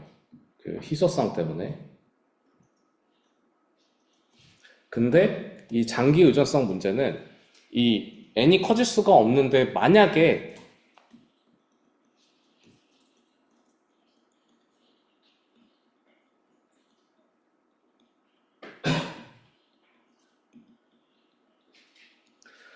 n이 크다고 하더라도 이 n그램이라고 하는 게 보통 가까운 몇 개 단어만 보는 방식으로 작동을 합니다. 문장의 앞부분에 중요한 정보가 있으면은 단어 1, 2, 3, 4 이렇게 해가지고 저 n개 단어가 뭐 예를 들어 30개 단어를 보고 31번째 단어를 알아맞히는 그런 걸 했을 때 현재 단어들 위주로 조금 더 데이터들이 그 확률들이 계산이 돼요. 뭐 사람의 문장이 그런 편이잖아요. 뭐 인공지능은 놀라울 정도로 발전했지만 여전히 뭐 이렇게 됐으면은 사실 앞쪽에 인공지능이란 뭐 맥락이 없어도 발전했지만 여전히 뭐 부족하다라던가 뭐 이런 거를 맞히기가 어렵지 않잖아요. 그러니까 최근의 맥락에 조금 더 치우쳐져 있다는 거예요. 대부분의 문장들은.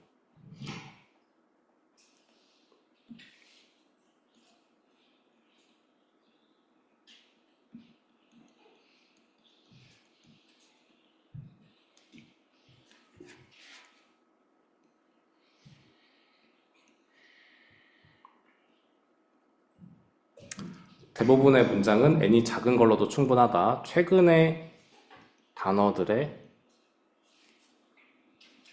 의존적이다. 최근의 단어들만 있으면 된다는 뜻이에요. 근데 뭐예요? 가끔, 아주 가끔 맨 첫 부분에 유용한 정보가 있는 경우들이 있어요.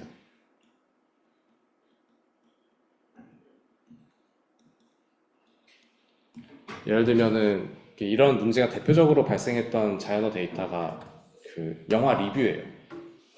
영화 리뷰 같은 거 보면은 맨 처음에 쓰레기 같은 영화 해놓고 막 뒤에서 막 비꼬거든요. 좋은 단어들로 막 비꼬아요. 그러면은 그 뒤쪽에 있는 단어들은 계속 좋은 단어만 나오니까 뭐 좋은 단어들이 계속 연속적으로 나와요. 근데 이제 앞쪽에서 진짜 쓰레기 같은 영화라고 한번 얘기를 했기 때문에 뒤쪽에 있는 말들이 다 비꼬는 걸 우리는 이해할 수 있잖아요.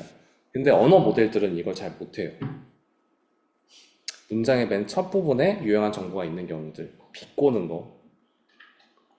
이런 것들에 대해서 이해를 잘 못하는 문제가 장기 의존성 문제. 그러니까 저 멀리 있는 거, 최근의 단어들에 의존적이고 저 멀리 있는 거에 대해서는 영향을 못 받는, 못 주고받는 거를 장기 의존성이 떨어진다 이런 얘기를 합니다. 장기 멀리 떨어져 있는 단어에 대한 그 반영이 제대로 안 된다라고 얘기를 해요.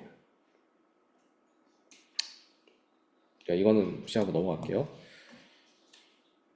그래서 딥러닝 모델이 등장했고, 딥러닝 모델은 요거는 좀 기억해두면 좋은 거는 이제 우리가 기억하는 모델의 성능이 되게 좋아진 시점, 그러니까 언어 모델이라고 하는 거, 우리가 챗봇이라고 하는 걸 쓰게 된 시점은 2018년 막 이 정도 전후인데, 2022년부터 챗GPT가 나왔고요.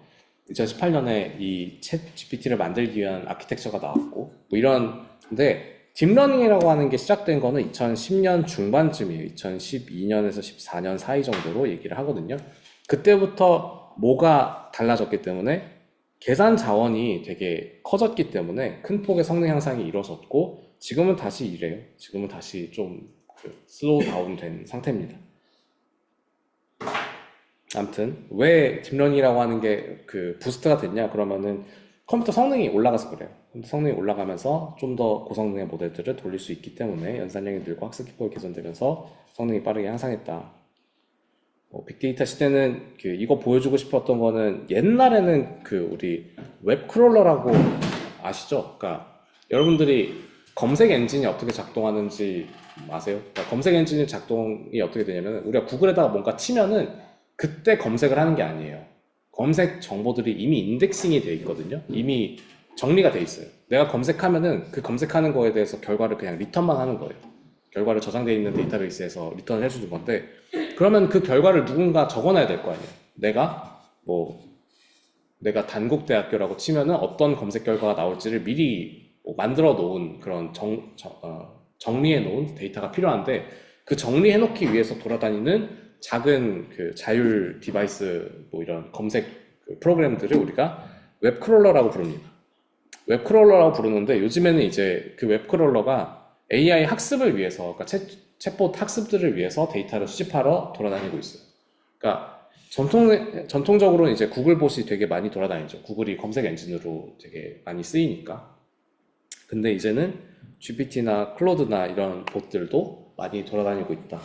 그래서 여러분들의 트래픽을 막 상승시키기 때문에 이제 AWS나 이런 데서 웹 포스팅하거나 이러면 가끔 이제 폭탄을 맞고 이러니까 웹크롤러 들어오지 못하게 하는 폴리시 같은 것도 있거든요. 그런 거 좀 설정해놓고 막 그런 일들을 수행하기도 합니다. 그냥 그런 얘기를 하는 거. 이 그림이 어떤 의미를 갖고 있는지 좀 설명을 드리고 싶었고요. 그래요. 그렇고 그래서 우리가 기존에 있는 딥러닝 모델이랑 GPT의 딥러닝 모델이 어떤 차이가 있는지 정도는 좀 LLM에 관련된 수업을 들었으면 기억을 하면 좋겠거든요. 기존에 있는 것들의 한계들이 있어요. 얘네들이 다른 건 다 좋거든요. 맥락 반영. 잘한다. 맥락 반영. 더 잘한다. 이거거든요. 그러니까 기존에 MLP라고 하는 구조의 어떤 딥러닝 모델을 쓰고 다른 딥러닝 모델을 쓰고 이랬을 때 맥락 반영이 잘 돼요. 그래서 우리가 아까 봤던 것처럼 등장하지 않은 단어에 대해서는 막 그냥 못하겠는데요 이러고 그냥 에러 나는 N그램 전통적인 방식들과는 다르게 얘네들은 맥락 반영을 잘 해서 어떤 단어가 등장해야 되는지를 좀 잘 알아맞혀서 줍니다. 맥락을 반영해서 줘요. 근데 문제가 뭐냐면은 이 장기 의존성 문제가 N그램뿐만 아니라 얘네도 있어요. N그램에서 등장했던 장기 의존성 문제가 얘네한테도 있는데 물론 상황이 조금 더 낫죠. 그러니까 벡터로 예측하기 때문에 맥락을 반영할 수 있고 맥락을 반영했기 때문에 잘 돼요. 그나마 잘 되는데 여전히 최근 데이터에 되게 최근 단어들에 대해서 되게 잘 코도된다? 그러니까 최근 단어들에 의존적이에요.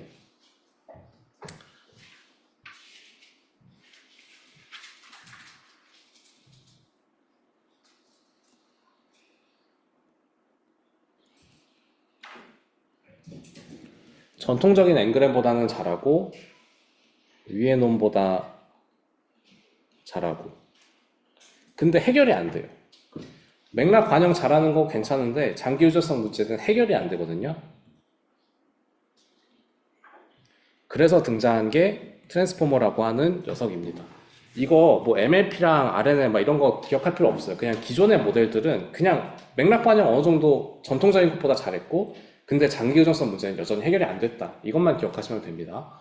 그러니까 트랜스포머가 등장한 거는 결국 장기 유전성 해결하기 위해서 등장해요.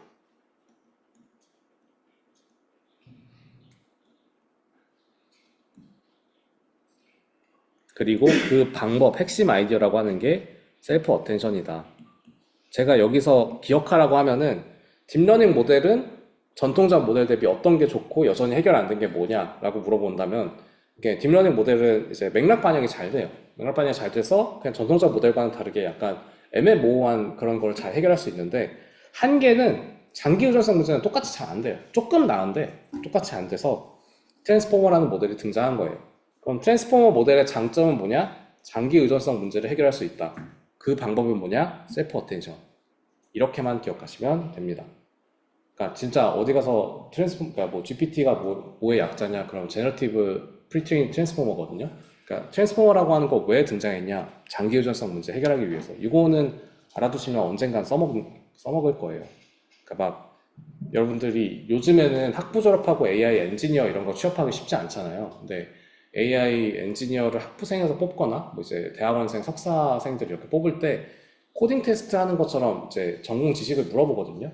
그럴 때 이제 이런 거 물어봅니다. 중요해요. 너무 당연하게 알아야 되는 거. 근데 여러분들은 뭐 교양이니까 자세하게 그 원리까지 알 필요는 없어도 장기 유전성 문제를 해결할 수 있다. 즉, 요 앞에 있는 단어들에 대해서만 학습하는 게 아니라 저 멀리 있는 단어들의 영향도 반영해서 학습할 수 있는 게 트랜스포머다 정도를 기억하시면 좋겠습니다. 그래요. 뭐 이런 라이브러리들은 나중에 실습하면서 좀 더 자세히 보고요. 이 트랜스포머는 셀프 어텐션이라고 하는 걸 사용해요. 어텐션이 뭐예요?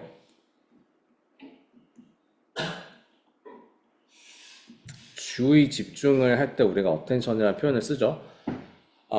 원래는 엔그램이라고 하는 모델을 보면은 단어의 순서가 있었어요. 단어의 순서가 있다 보니까 최근 단어들에 더 디펜던트 했던 거거든요. 근데 이 셀프 어텐션은 순서 무시하고 어느 단어가 지금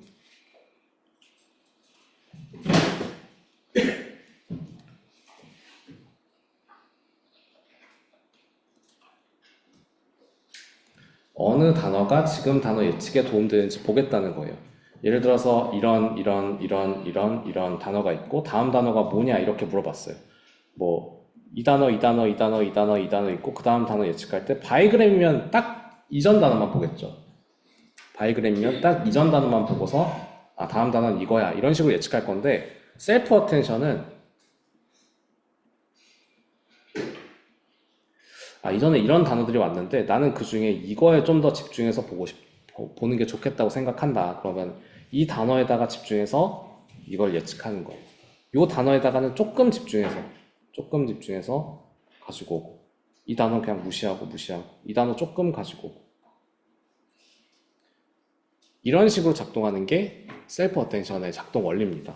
원래는 어땠어요? 바이그램이면 딱 이전 단어만, 다른 단어들도 뭐 예를 들어 n이 4인 n그램 같은 경우에는 이렇게 예측하고, MLP나 이런 다른 딥러닝 모델들도 기존에 있던 바이그램 이런 방식에서 크게 다르지 않거든요.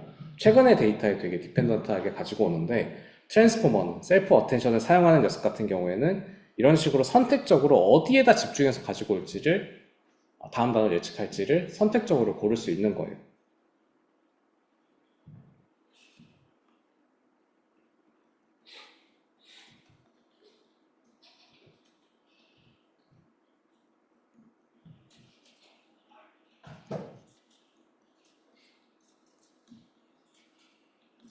어느 단어를 봐야 다음 단어를 맞힐 수 있을지 선택하는 거예요. 기존에는 최근 단어만 입력으로 넣었으니까 최근 단어에 디펜던트 했었던 거거든요.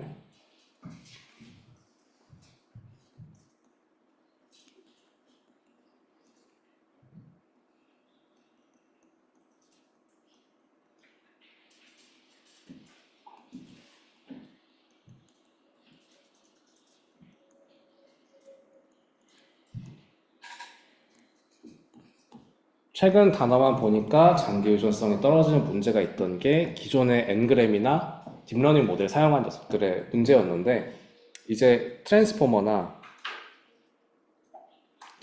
셀프 어텐션이라고 하는 아이디어는 뭐 최근 단어만 보는 게 아니에요. 전체 단어를 다 봐요. 근데 게다가 어느 단어를 더 볼지도 결정해요. 그러니까 최근 단어에 가중치를 안 줘요. 딱히 뭐 최근 단어라고 해서 뭐가 특별하다 이런 거 없이 그냥 전체 단어 중에서 어디에다 집중해서 볼지를 결정해서 가지고 오는 거예요. 어느 단어를 봐야 다음 단어를 맞출 수 있을지 선택하기 때문에 최근 단어에 대한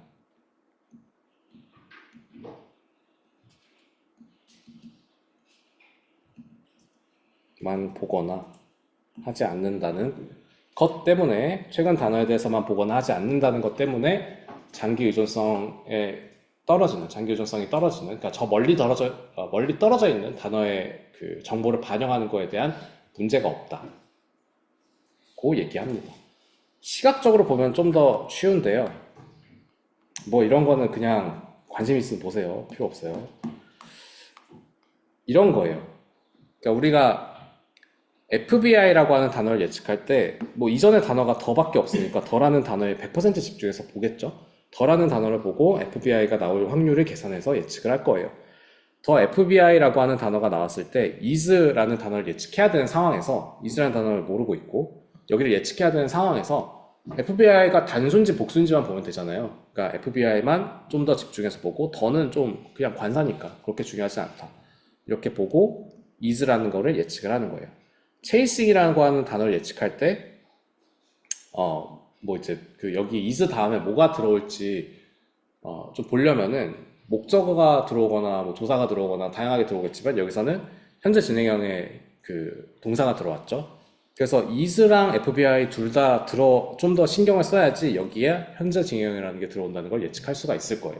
여기에 뭐 그 다음 단어로 FBI는 뭐 형용사가 들어올 수도 있고 이런데, FBI는 어떻다 이런 형용사가 들어올 수도 있는데 FBI is 하고 어쩌고저쩌고 하는 거 보니까 약간 동사를 쓰고 싶나 보다 해서 FBI is 두 개에다가 집중하는 거예요. 더는 여전히 상관없고, 그리고 뭐 chasing a criminal 이렇게 하고 chasing a criminal 하고 좀 그 지나가서 on이라고 하는 걸 예측할 때는 그 이전에 어떤 구문 자체에 집중을 해야 되기 때문에 어떤 한 단어에 집중하기보다는 이게 on 해야 되는지 뭐 in 해야 되는지 이런 것들을 좀 고려해서 on이라는 단어가 등장한 거고, on 다음에 더라고 하는 단어가 나올 때 뭐 다음에 뭐가 들어올지 모르겠지만, 더 다음에 뭐가 들어올지 모르겠지만 여기 on이라고 하는 단어가 나왔으니까 명사절이 나와야 되는구나 라는 걸 대충 예측하고 이제 더라고 하는 단어를 만들어낼 수가 있으니까 on에 집중하는 거예요. 그런 식이에요. 그러니까 FBI가 크리미널한테 대체 뭘 하는지 보고 싶으면은, 그러니까 런이라는 걸 예측하기 위해서 FBI가 크리미널한테 뭔가 한다 라고 하는 거의 중요한 포인트는 FBI, criminal on the run 이렇게 되는 방식으로 집중하는 단어가 달라지는 거예요. 그 다음 단어를 예측하는 데 있어서 원래는 최근 단어들만, 이 단어만 갖고 예측하고 이 단어만 갖고 예측하고 이 단어만 갖고 예측하고 이 단어만 갖고 예측하고 이런 식의 최근 단어 기준으로만 예측을 했는데, 그게 아니라 그때그때 집중하는 단어가 달라요. 는 게 특징입니다. 그때그때 집중하는 단어가 달라서 문장을 예측할 때 저 멀리 있는 단어를 갖고 올 때도 있고 바로 앞에 있는 단어를 갖고 올 때도 있고 이런 식인 거예요. 이게 셀프 어텐션의 작동 원리입니다. 지금은 문장 하나예요. 근데 여러분들 GPT한테 글 쓰고 GPT가 글 써주는 거 보면은 거의 뭐 한 페이지, 두 페이지 막 이렇게 써주잖아요. 그렇게 멀리 떨어져 있는 단어들도 예측해서 가지고 오는 게 가능하다라는 게 이 셀프 어텐션의 장점입니다.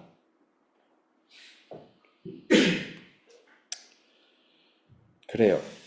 참조 강도. 그러니까 어디에 파란 단어에 더 많이 주목해야 알 수 있다는 거를 알려져 있다고 한다면 이런 식으로 가변적으로 어디에다 집중해서 가지고 오는지를 다르게 해서 가지고 오는 게 셀프 어텐션, 트랜스포머의 작동 원리가 된다. 그렇습니다. 그리고 추가로 좀 알아두면 좋은 거는 이 세상에 LLM은 크게 두 종류가 있어요. GPT 계열이랑 버트 계열이 있거든요. 뭐 이렇게 얘기하면 좀 틀린 말이고 사실 이제 뭐 MLM 계열이랑 뭐 NTP 계열이랑 뭐 이렇게 뭐 얘기하는데 그거는 뭐 알 필요 없어요. 그냥 그것보다 GPT 계열이랑 버트 계열이라고 하는 게 더 편하니까 GPT 계열이랑 버트 계열로 기억을 합시다. 버트, GPT 둘 다 T로 끝나죠. 이거는 이제 트랜스포머의 약자고요. 버트는 가려진 토큰을 맞히는 방식으로 학습을 하고 GPT는 엔그램 방식으로 학습을 해요.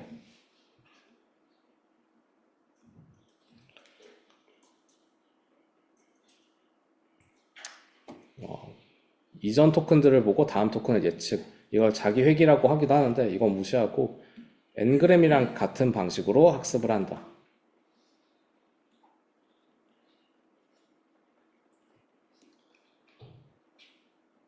네, 엔그램이랑 같은 방식으로 학습을 하고요. 버트는 그러니까 엔그램이랑 같은 방식으로 학습한다는 건 GPT는 그냥 우리가 알고 있던 엔그램이랑 큰 차이 없다고 생각하면 되는데 이게 이제 다만 트랜스포머 모델을 이용해서 예측을 하는 거죠. 실제로 관측한 횟수를 가지고 확률을 계산하는 게 아니라. 근데 버트는 뭐가 다르냐? 그 엔그램 방식은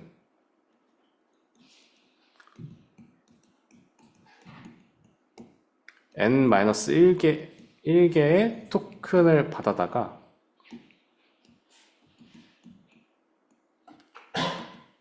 n번째 단어에 대체 뭐가 나오겠냐를 예측하는 걸로 학습을 한 거예요. 근데 버트는 어떤 식이냐면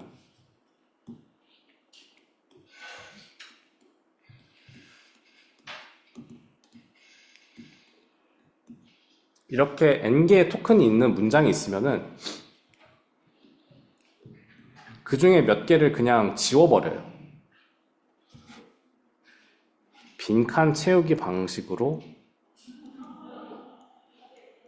학습하는데 이거는 엔그램 방식은 마지막 단어 맞히기가 되는 거고 이거는 중간에 빈 단어 맞히기가 되는 거예요. 이런 차이입니다. GPT는 마지막 단어 맞히는 엔그램과 유사한 형태로 학습을 하고 버트는 중간에 빈 단어 있는 거 맞히는 거예요. 그러니까 여기를 빵꾸를 뚫어 놓고 거기에 그러니까 주변 단어들을 봤을 때 여기에 무슨 단어가 들어가야 되냐를 알아맞히는 언어 모델이 버트고 GPT는 이전 단어들을 가지고 맨 마지막 단어가 뭐냐를 알아맞히는 게 GPT입니다. 여태까지 계속 공부하면서 엔그램 방식으로만 언어 모델이 작동하는 거 아니냐라고 생각하면 안 되겠죠. 엔그램 방식은 언어 모델 학습 방법 중에 하나예요. 언어 모델이라고 하는 건 언어에 대한 확률 값을 갖고 있으면 우리가 모두 언어 모델이라고 부른다고 했습니다. 버트는 빈칸을 맞히는데 특화되어 있는 모델이에요. 빈칸을 맞히려면 여러분들 당연히 뭐 영어 시험에서 그런 거 많이 나오죠. 빈칸에 들어갈 뭐 동사형, 뭐 무슨 현재 진행형인지 뭐 과거 분사인지 막 이런 거 넣어야 되는 거 있잖아요. 그런 거를 잘 맞히는 거는 어때야 가능한 거예요? 문법을 잘 이해해야 가능한 거예요. 맥락을 잘 이해하고 문장을 이해할 수 있고 그리고 이제 해석할 수 있어야지 빈칸에 들어갈 단어가 적절한 게 어떤 건지 알 수 있단 말이에요. 그래서 버트가 언어 모델로서 성능이 꽤 괜찮습니다. 사이즈 대비 성능이 꽤 괜찮아요. 그러니까 빈칸을 알아맞힐 수 있기 때문에 그 언어에 대해서 잘 이해를 하고 있어요. GPT도 당연하죠. GPT도 이제 n-1개의 단어를 가지고 다음 단어를 맞히는 게 가능하기 때문에 언어에 대해서 이해를 잘 하고 있어요.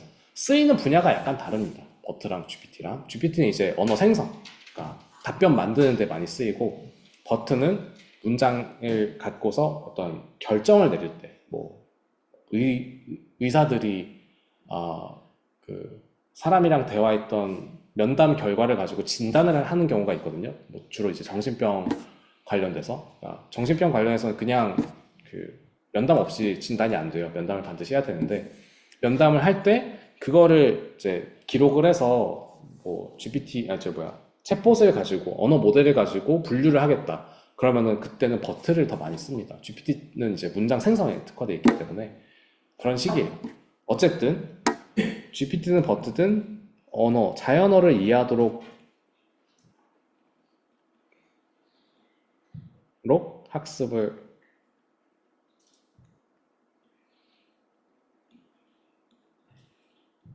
진행하는데 빈칸 중간에 있든 혹은 맨 마지막 빈칸을 마치든 이렇게 두 가지로 구분돼서 학습을 한다. 둘 다 언어를 이해할 수 있도록 학습을 하는 방식이 되는 겁니다. 그래요. 거기까지만 요 강의 자료는 알면은 될 것 같고요. 그 다음 자료를 좀 보다가 마무리를 하면 될 것 같거든요.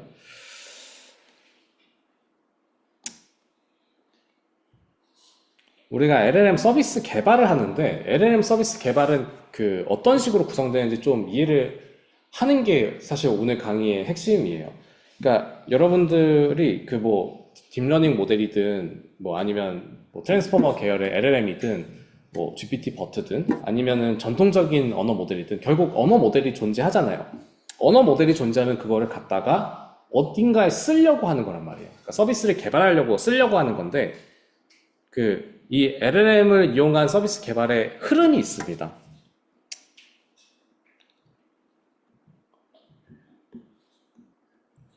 정해진 흐름이 있어요.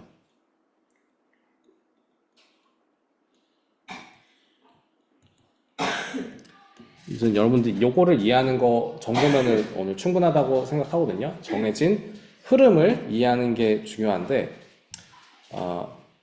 그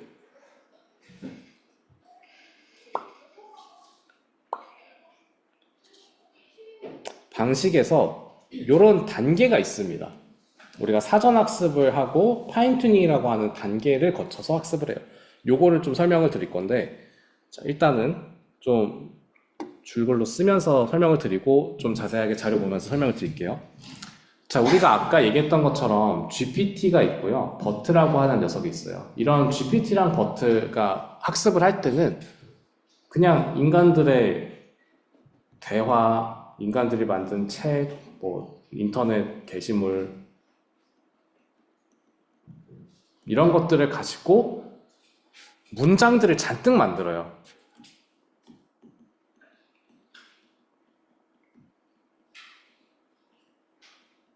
문장들을 만들어 놓고 나면은 어떤 경우에는 사람의 대화에서 A라고 하는 사람이 어쩌고저쩌고 얘기하고 B라고 하는 사람이 어쩌고저쩌고 답변하고 이런 식의 토큰들이 쭉 나오겠죠. 뭐 대화하기 때문에 제가 이렇게 줄 바꾸면서 표현했지만 컴퓨터 내에서는 어떤 식이에요, 이게?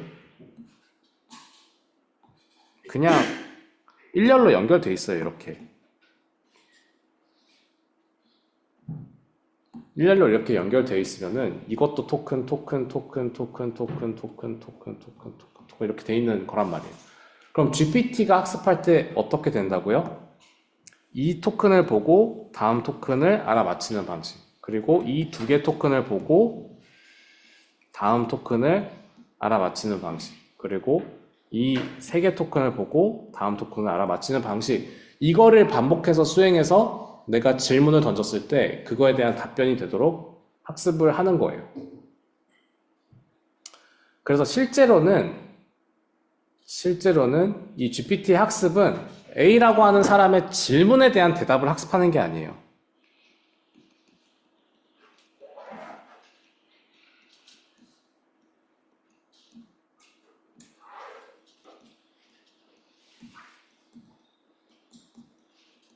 다시 말해서 Q&A를 학습하는 게 아니거든요.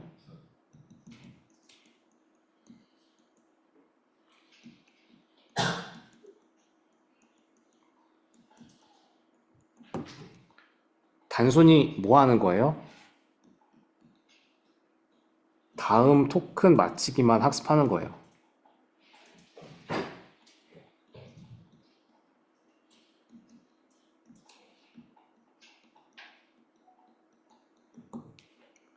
우리가 쓰는 거는 챗GPT라고 하는 녀석이기 때문에 질문에 대한 대답을 할 수 있는 형태인데 GPT 학습 자체는 그냥 주어진 데이터들에서 다음 토큰 맞히기를 학습하는 거예요. 그러다 보면 얘가 학습한 것 중에서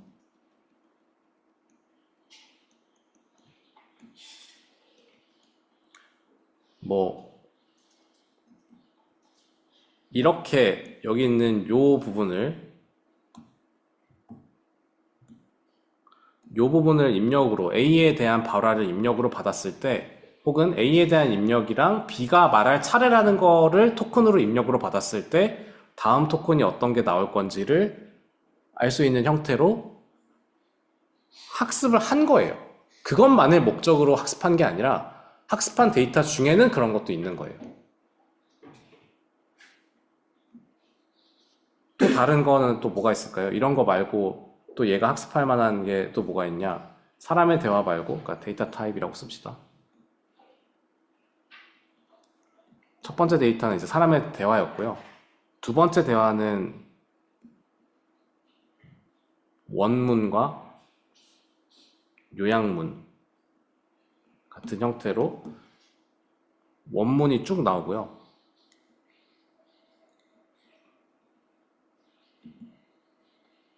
그리고 그거에 대한 요약문이 살짝 뒤에 붙어 있는 이런 형태의 데이터가 있다고 가정해 봅시다. 그럼 GPT의 학습은 또 마찬가지예요.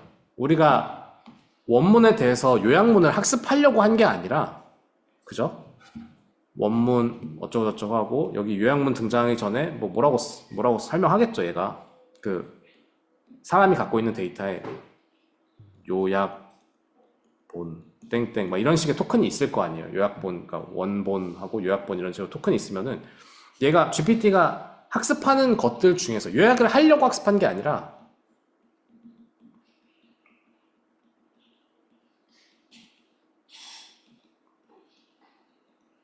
학습하는 과정에서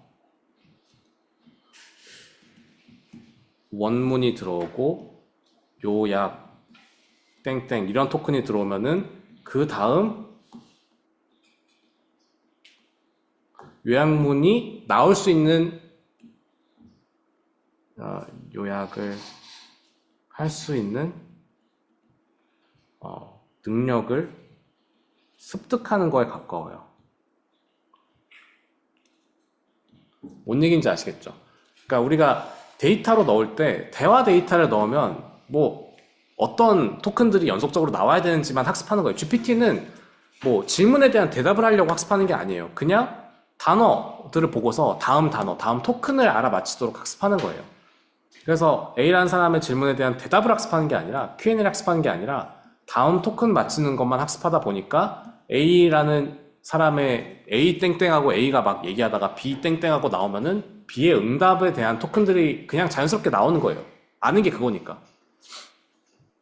이것도 이 원문이 있고 그거에 대한 요약본 그 도서관에 있는 데이터를 잔뜩 받아가지고 책이랑 책에 대한 뭐 서평 같은 데이터들이 잔뜩 있다. 그러면은 원문을 쭉 읽고 원문에 대한 요약본이 뒤에 이렇게 붙어 있으면은 원문과 요약본 땡땡이라고 하는 토큰의 입력을 받으면 그냥 요약이 술술 나오는 거예요.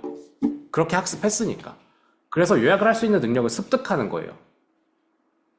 이런 데이터들을 NLP 태스크라고 부르고요. 그러니까 자연어 처리 태스크라고 하거든요. 자연어 처리 태스크. 태스크는 과업, 과제 이런 뜻이에요. 과제의 종류가 여러 가지가 있는 거예요. 이거는 요약이라고 하는 과제를 갖고 있는 거고, 이거는 Q&A라고 하는 과제가 있는 거예요.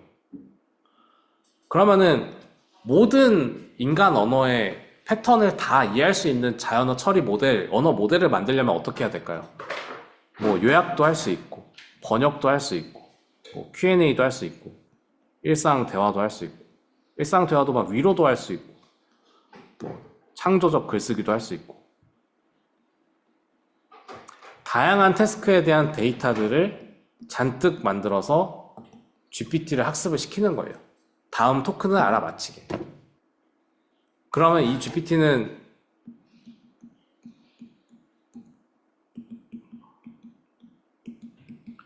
뭐가 가능한 거예요?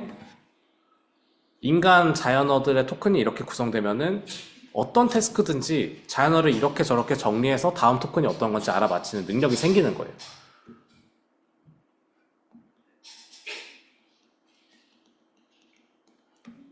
자연어 활용 능력? 기술? 습득하는 거예요.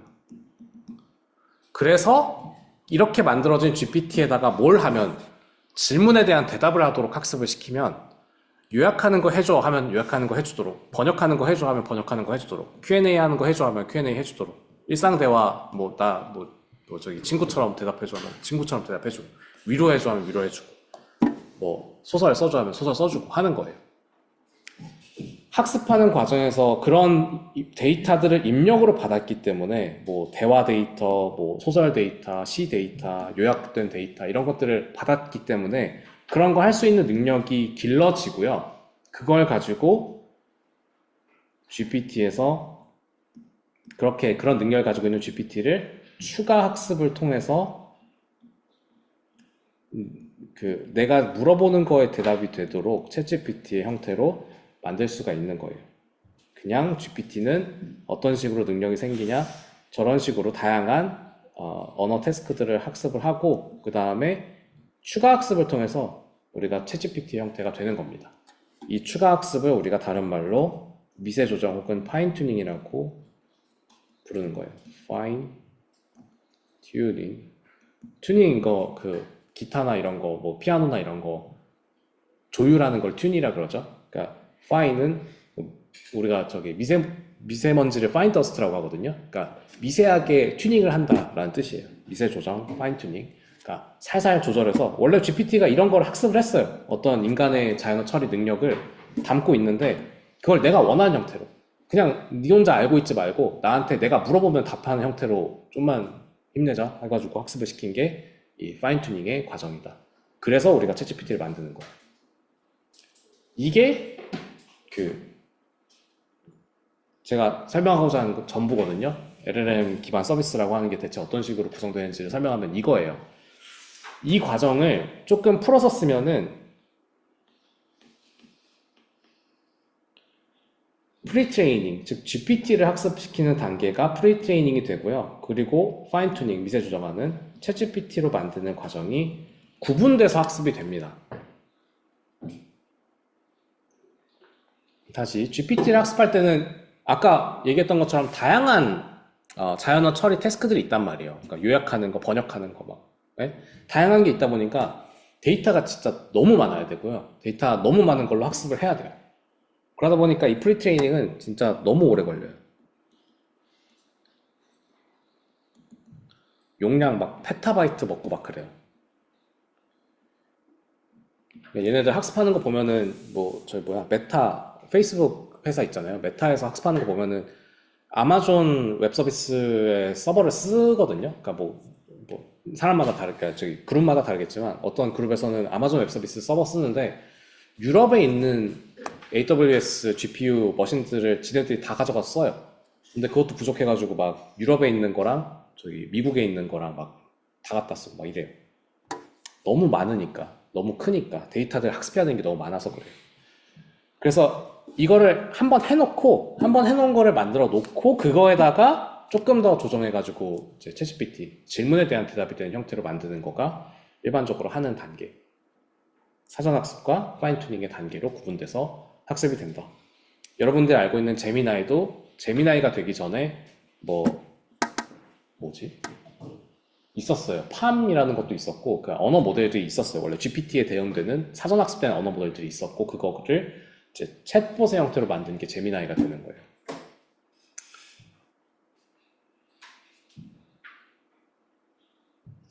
그렇습니다. 클로드도 마찬가지고요.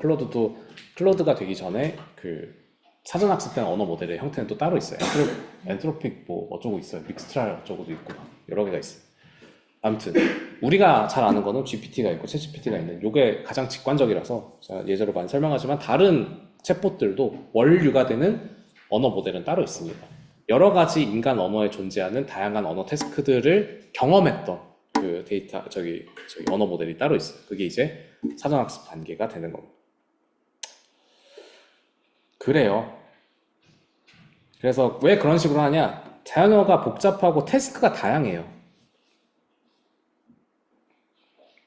아까 얘기했던 것처럼 번역, 요약 등등등 너무 많기 때문에 그런 것들을 다 다 입력으로 넣어서 데이터를 그냥 무진장 많이 해야 돼요. 대규모 데이터를 잔뜩 집어넣어서 학습을 해야 되기 때문에 복잡한 자연어 저주 중요하다 이렇게 돼 있는데, 그냥 태스크 다양하다가 더 짧고 편하게 이해할 수 있겠죠. 다양한 태스크들에 대해서 능력을 가지고 있어야 자연스럽게 모든 질문이나 이런 말들에 대해서 응답을 할 수 있단 말이에요. 그래서 데이터를 진짜 많이 넣어줘야 돼요. 다양한 태스크에 대해서 데이터를 다 넣어줘야 되니까 학습을 하려면은 굉장히 커지는데, 보면은 이제 GPT-4가 이제 GPT-5 나왔으니까 뭐 좀 다른 얘기긴 한데, GPT-4가 나왔을 때 보면은 GPT-4랑 다른 녀석들을 비교한 거거든요. 사이즈를. GPT-2가 2020년? 21년 이때 나왔어요. 그러니까 GPT 맨 처음 나온 거, 여러분들이 아는 거는 3.5? 막 이때부터 기억하실 텐데, 그게 이제 2022년에 챗GPT 나올 때 3.5 기반으로 만들었으니까. 근데 이제 챗GPT가 나왔던 GPT-3는 이 정도 1.5%, 지금 GPT-4의 1.5% 되는 사이즈예요. 얼마나 커졌는지 짐작이 가시죠? 그러니까 지금 그리고 그 전에 나왔던 GPT 초기 버전은 0.01%, 지금 GPT-4의 0.01%가 되니까, 네, 데이터들도 굉장히 많이 넣어주고 모델도 굉장히 커지고 그러고 있습니다. 그래서 이 공개를 하지 않는데, 그 사람들이 알게 모르게 이제 뭐 여기서 주워 듣고 저기서 주워 듣고 막 이런 거를 찾아보다 보면은, A100 GPU가 하나에 이 정도 하거든요.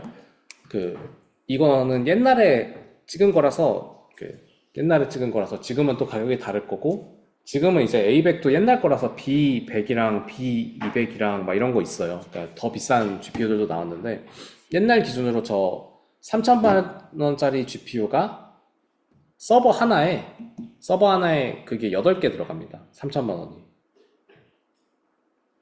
8개 들어가고, 서버가 렉이라고 하는 이 선반에 쌓인 거를 본 적이 있을 텐데, 그거 쌓인 거 들어가면은 전력에 따라 다르지만 보통 우리나라는 2개에서 4개 정도 넣고, 이제 뭐 아마존 같은 경우에는 뭐 전기 빵빵한 데다가 지으니까 더 넣을 수도 있겠죠.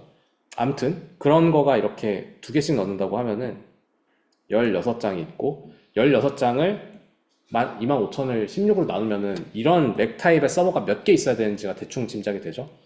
그거를 수개월에 걸쳐서 학습을 하면은 GPT-4 하나 학습할 수 있다 라고 하니까, 대체 얼마나 많은 돈이 들었는지를 생각해 보면은 상당히 많이 들었겠죠. 그래서 이 빅텍 컴퍼니 같은 경우에는, 이런 오픈 AI 같은 빅텍 기업들 같은 경우에는 직접 서버를 운영을 잘 안 해요. 그러니까 이거 만들어 놓고 있으면 유지 보수 다 해야 되니까, 그냥 뭐 애저나, 그러니까 마이크로소프트의 클라우드 서비스 이름이 애저거든요. 그리고 애저나 아니면은 GCP, 구글 클라우드 플랫폼이나 아니면 AWS, 아마존 웹 서비스 같은 거에 그냥 GPU를 빌려다가 많이 쓰더라고요. 그런 식입니다.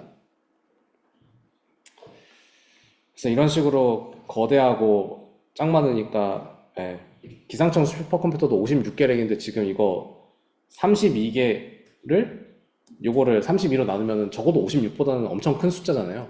그러니까 기상청에 있는 슈퍼컴퓨터보다도 더 많은 슈퍼컴퓨터들을 써가지고 하는 게 GPT 학습하는 거다라는 얘기입니다. 그래요. 다 소프트웨어 융합대학 출신이잖아요. 그죠? 소프트웨어 융합대학에는 소프트웨어 중심대학 하면서 저기 서버실을 지하에 만들었어요. 그거 만드는데도 꽤 돈이 많이 들었어요. 그러니까 이게 서버들이, 여러분들 이거 벽에 있는 요 포트 전기 얼마나 먹는지 알아요? 얼마나 뽑아 쓸 수 있는지 알아요? 에어컨이나 이런 거 보면 1000W, 1200W 막 이렇게 적혀 있거든요. 2000W 적혀 있는 경우도 있고. 그런데 저 포트 하나가 3000W 먹어요. 그러니까 여러분들이 같은 콘센트에다가 드라이어기도 한 1500, 1000 이 정도 먹거든요. 1500W. 그래서 에어컨이랑 드라이어기를 같은 콘센트 구멍에다 위아래로 2개 있을 때, 하나 에어컨 꽂고 하나 드라이어 꽂으면은 고장나요. 정전되거든요. 왜냐면 3000W를 넘어서. 근데 GPU 서버는 렉 하나에 6,000W 써요. 이거 하나에 6,000W 쓰거든요. 그러면은 말이 안 되죠? 그러니까 이런 포트는 3,000W 먹는데 6,000W를 갖다 쓸 수가 없잖아요. 그래서 전기공사를 따로 해야 돼요. 우리 또 전기공사 따로 해가지고 만든 게 그 서버실이에요. 그러니까 뭐 잘 쓸 수 있으면 좋겠죠? 그렇습니다. 그런 공사하는데 막 몇 억 들고 막 그래요. 있는 게 다행이지. 아무튼 그래서 LLM 기반 서비스는 이런 식의 과정이 있고, 이런 프리 트레이닝이랑 파인 튜닝이 끝난 다음에도 여러분들이 쓰는 LLM은 결국에는 언어 모델이라고 우리가 여태까지 설명했지만 챗봇이잖아요. 사실 여러분들이 써야 되는 건 챗봇이란 말이에요. 챗봇은 프롬프트를 입력으로 받아서 그거에 대한 출력을 주는 Q&A 모델이에요, 전부 다.